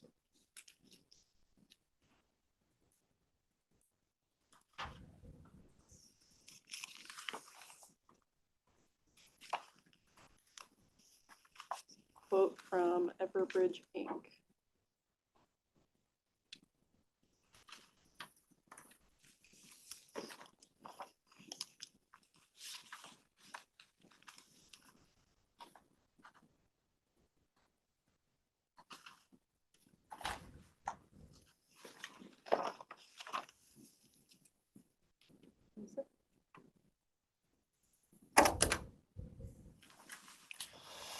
Jerome, were you on yesterday? Yes, I was. Because he was having a hard time hearing us. Did you like the structure of meetings? I didn't watch all the meetings. Faster? It's faster for you, yeah. It's more information, quicker. It's more information quicker, but it's also if you're a member of the public and trying to get the That's all big the picture, effort. then you gotta. Like I'm done. Yeah. You finished. Normally those meetings are monthly. Now they're weekly. It's faster though than buying a house, probably.